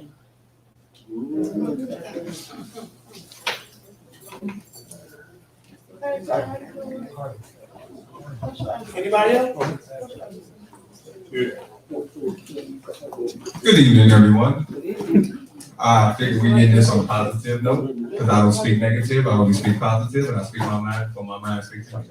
We booked and overlooked. Department heads, Chief Collins, Mr. Freeman, Tanzanique, Ms. Darden, Mr. Moore. I want to thank you guys from a resident standpoint, because we all work tirelessly, day in and day out to make this village go. We are up 2, 3 in the morning going over things and implementations to make this thing great. The Dolton Police Department is on the up and up. We've added an additional officer via the contract. That's why Chief Collins said the crime rate has went down a little bit. Fire Department is on the up and up. We've hired new guys, we got a new engine, as well as the Public Works Department. They're on the up and up. They have new guys, new equipment, and we're ready and we're well equipped to give the village the services that are needed. To my board, I don't know if you guys have ever been to a Dolton fire or any fire. However, you guys passed a Mavis agreement. The Mavis agreement is a mutual box alarm agreement. And if you've ever been to a fire scene, you have departments from all over. You got Calumet City, you got South Holland, you got Dolton, you got Riverdale, you got Dixmoor, you got Phoenix. You got departments from all over. And what that does is that brings in a lot of different egos. Because with those departments, I got those chiefs. And every chief got a way to do a certain thing. And at times, we have chiefs that disagree. That's what we have the chiefs meetings for. A lot of the disagreements, y'all didn't see what I just did y'all? Because it was behind closed doors. Keep that behind closed doors. But when we step out into the public, we want to give them a great image of what our village really is. Because we are a wonderful village. And all of you guys are wonderful people. Whatever y'all got going on, go behind closed doors and take care of it. We disagree in the fire department, we disagree in the police department, we disagree in public works. But we don't do it in front of residents because that's unprofessional. We might argue in those meetings, I might disagree, I might even step on somebody's shoe on the way out. But you best believe when it comes time to my residents, we're gonna stand there together and we're gonna do what needs to be done. I just want y'all to stop giving people entertainment. More people watch our meetings for entertainment than information. That's it. That's all. I just want to end on a positive note. So department heads, thank you. I appreciate all of your services and everything that you guys do. And dealing with me at 2, 3 in the morning, texting y'all phone about stuff. Thank you. Thank you too, bro.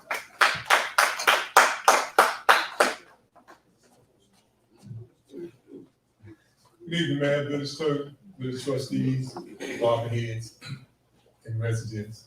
I'd just like to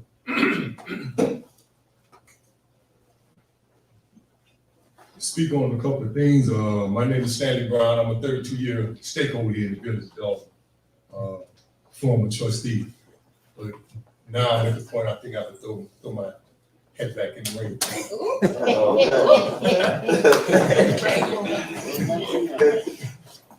I just like to say thank you, Mayor, for being proactive and energizing the Police and Fire Commission Board, which I had the opportunity to be on it. And I keep stating that this is a free volunteer board to be on. And I must say, Mr. Philip Williams, a resident, Brendan Richardson, a resident, William Fleshman, a resident, Christopher Gonzalez and myself, Sam Brown. This is a volunteer board to be on, and you must have a Police Fire Commission board to hire new police officers. Without that, you can't. You have to do lateral.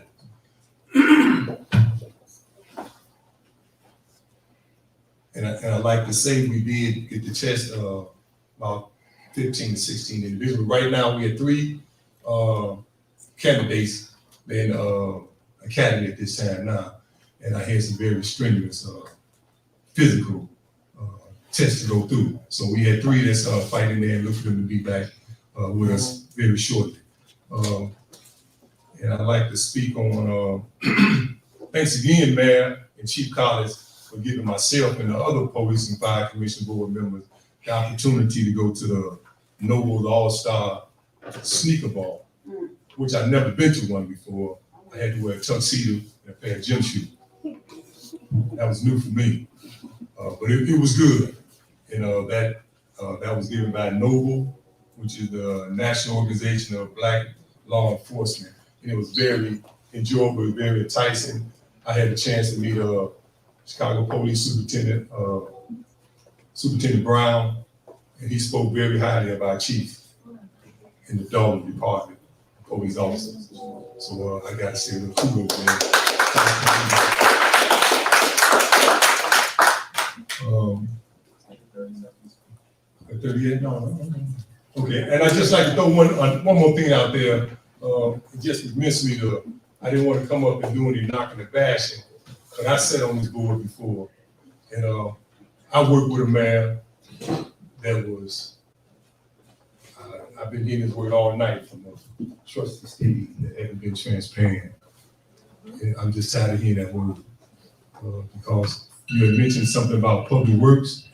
Public works, if you're out there in public works, if you're out on the street, public works been working very hard and diligent. They are out there, and I actually got my street cleaned the other day. Kudos to the superintendent of public works for getting those signs together.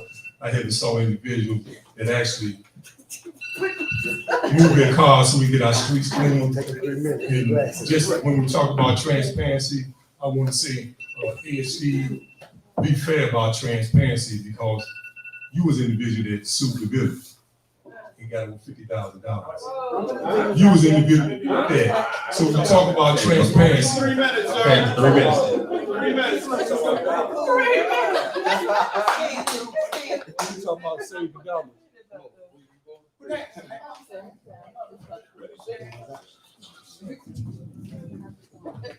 Hello, everyone. Mayor, trustees, department heads, residents. My name is Sonia Dukes. I've been in here for over 20 years. I can't say because I'm young. I'm gonna tell you, you guys are insane. I ain't gonna lie, y'all probably need cameras and TV or whatever, however it go. But if y'all don't like each other, I definitely get that. But when we had different events, just like the market said, y'all can show up.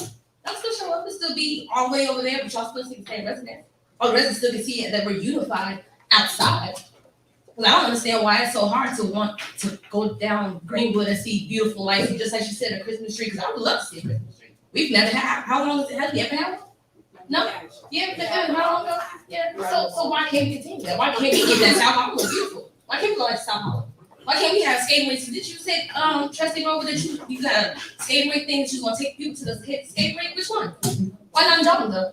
I'm not talking about ice skating rink. No. Well, it's both, right? Okay. Roller and ice, right? Sometimes it's gonna be roller, winter ice, right? So if we have an adult, I mean, we don't have nowhere to go. Right? You do. I know you have more information than I do right now regarding ice skating rink. Thank you. No, I mention this in my report all the time, so she knows. But this is her time, go ahead. I guess that's where Go ahead. you don't research, look at the information. But anyways, I read, I see it was dual, for summer, winter. I mean, but I'm just saying though, like it doesn't matter if you don't like somebody. The only thing I can really even say, what's just crazy is the irony. There was just an elected board member for another board who came to tell y'all that y'all meetings is too long and their meetings are the same hours and they don't get nothing done. So that's crazy. Don't listen to nobody out here, especially y'all got no information. Y'all do what y'all gotta do inside, like Stu said, in the back, and then come out with y'all smiles. And do what y'all gotta do, but go back to the back with that. So that we don't have no entertainment. So we can't say y'all look crazy. Because we not making y'all look crazy, we just watching y'all. So, and now you been on the board for 8 years, you talking to tell this Tiffany, sir, you might want to check yourself in your pockets. They don't move, wait a minute. Okay, up there.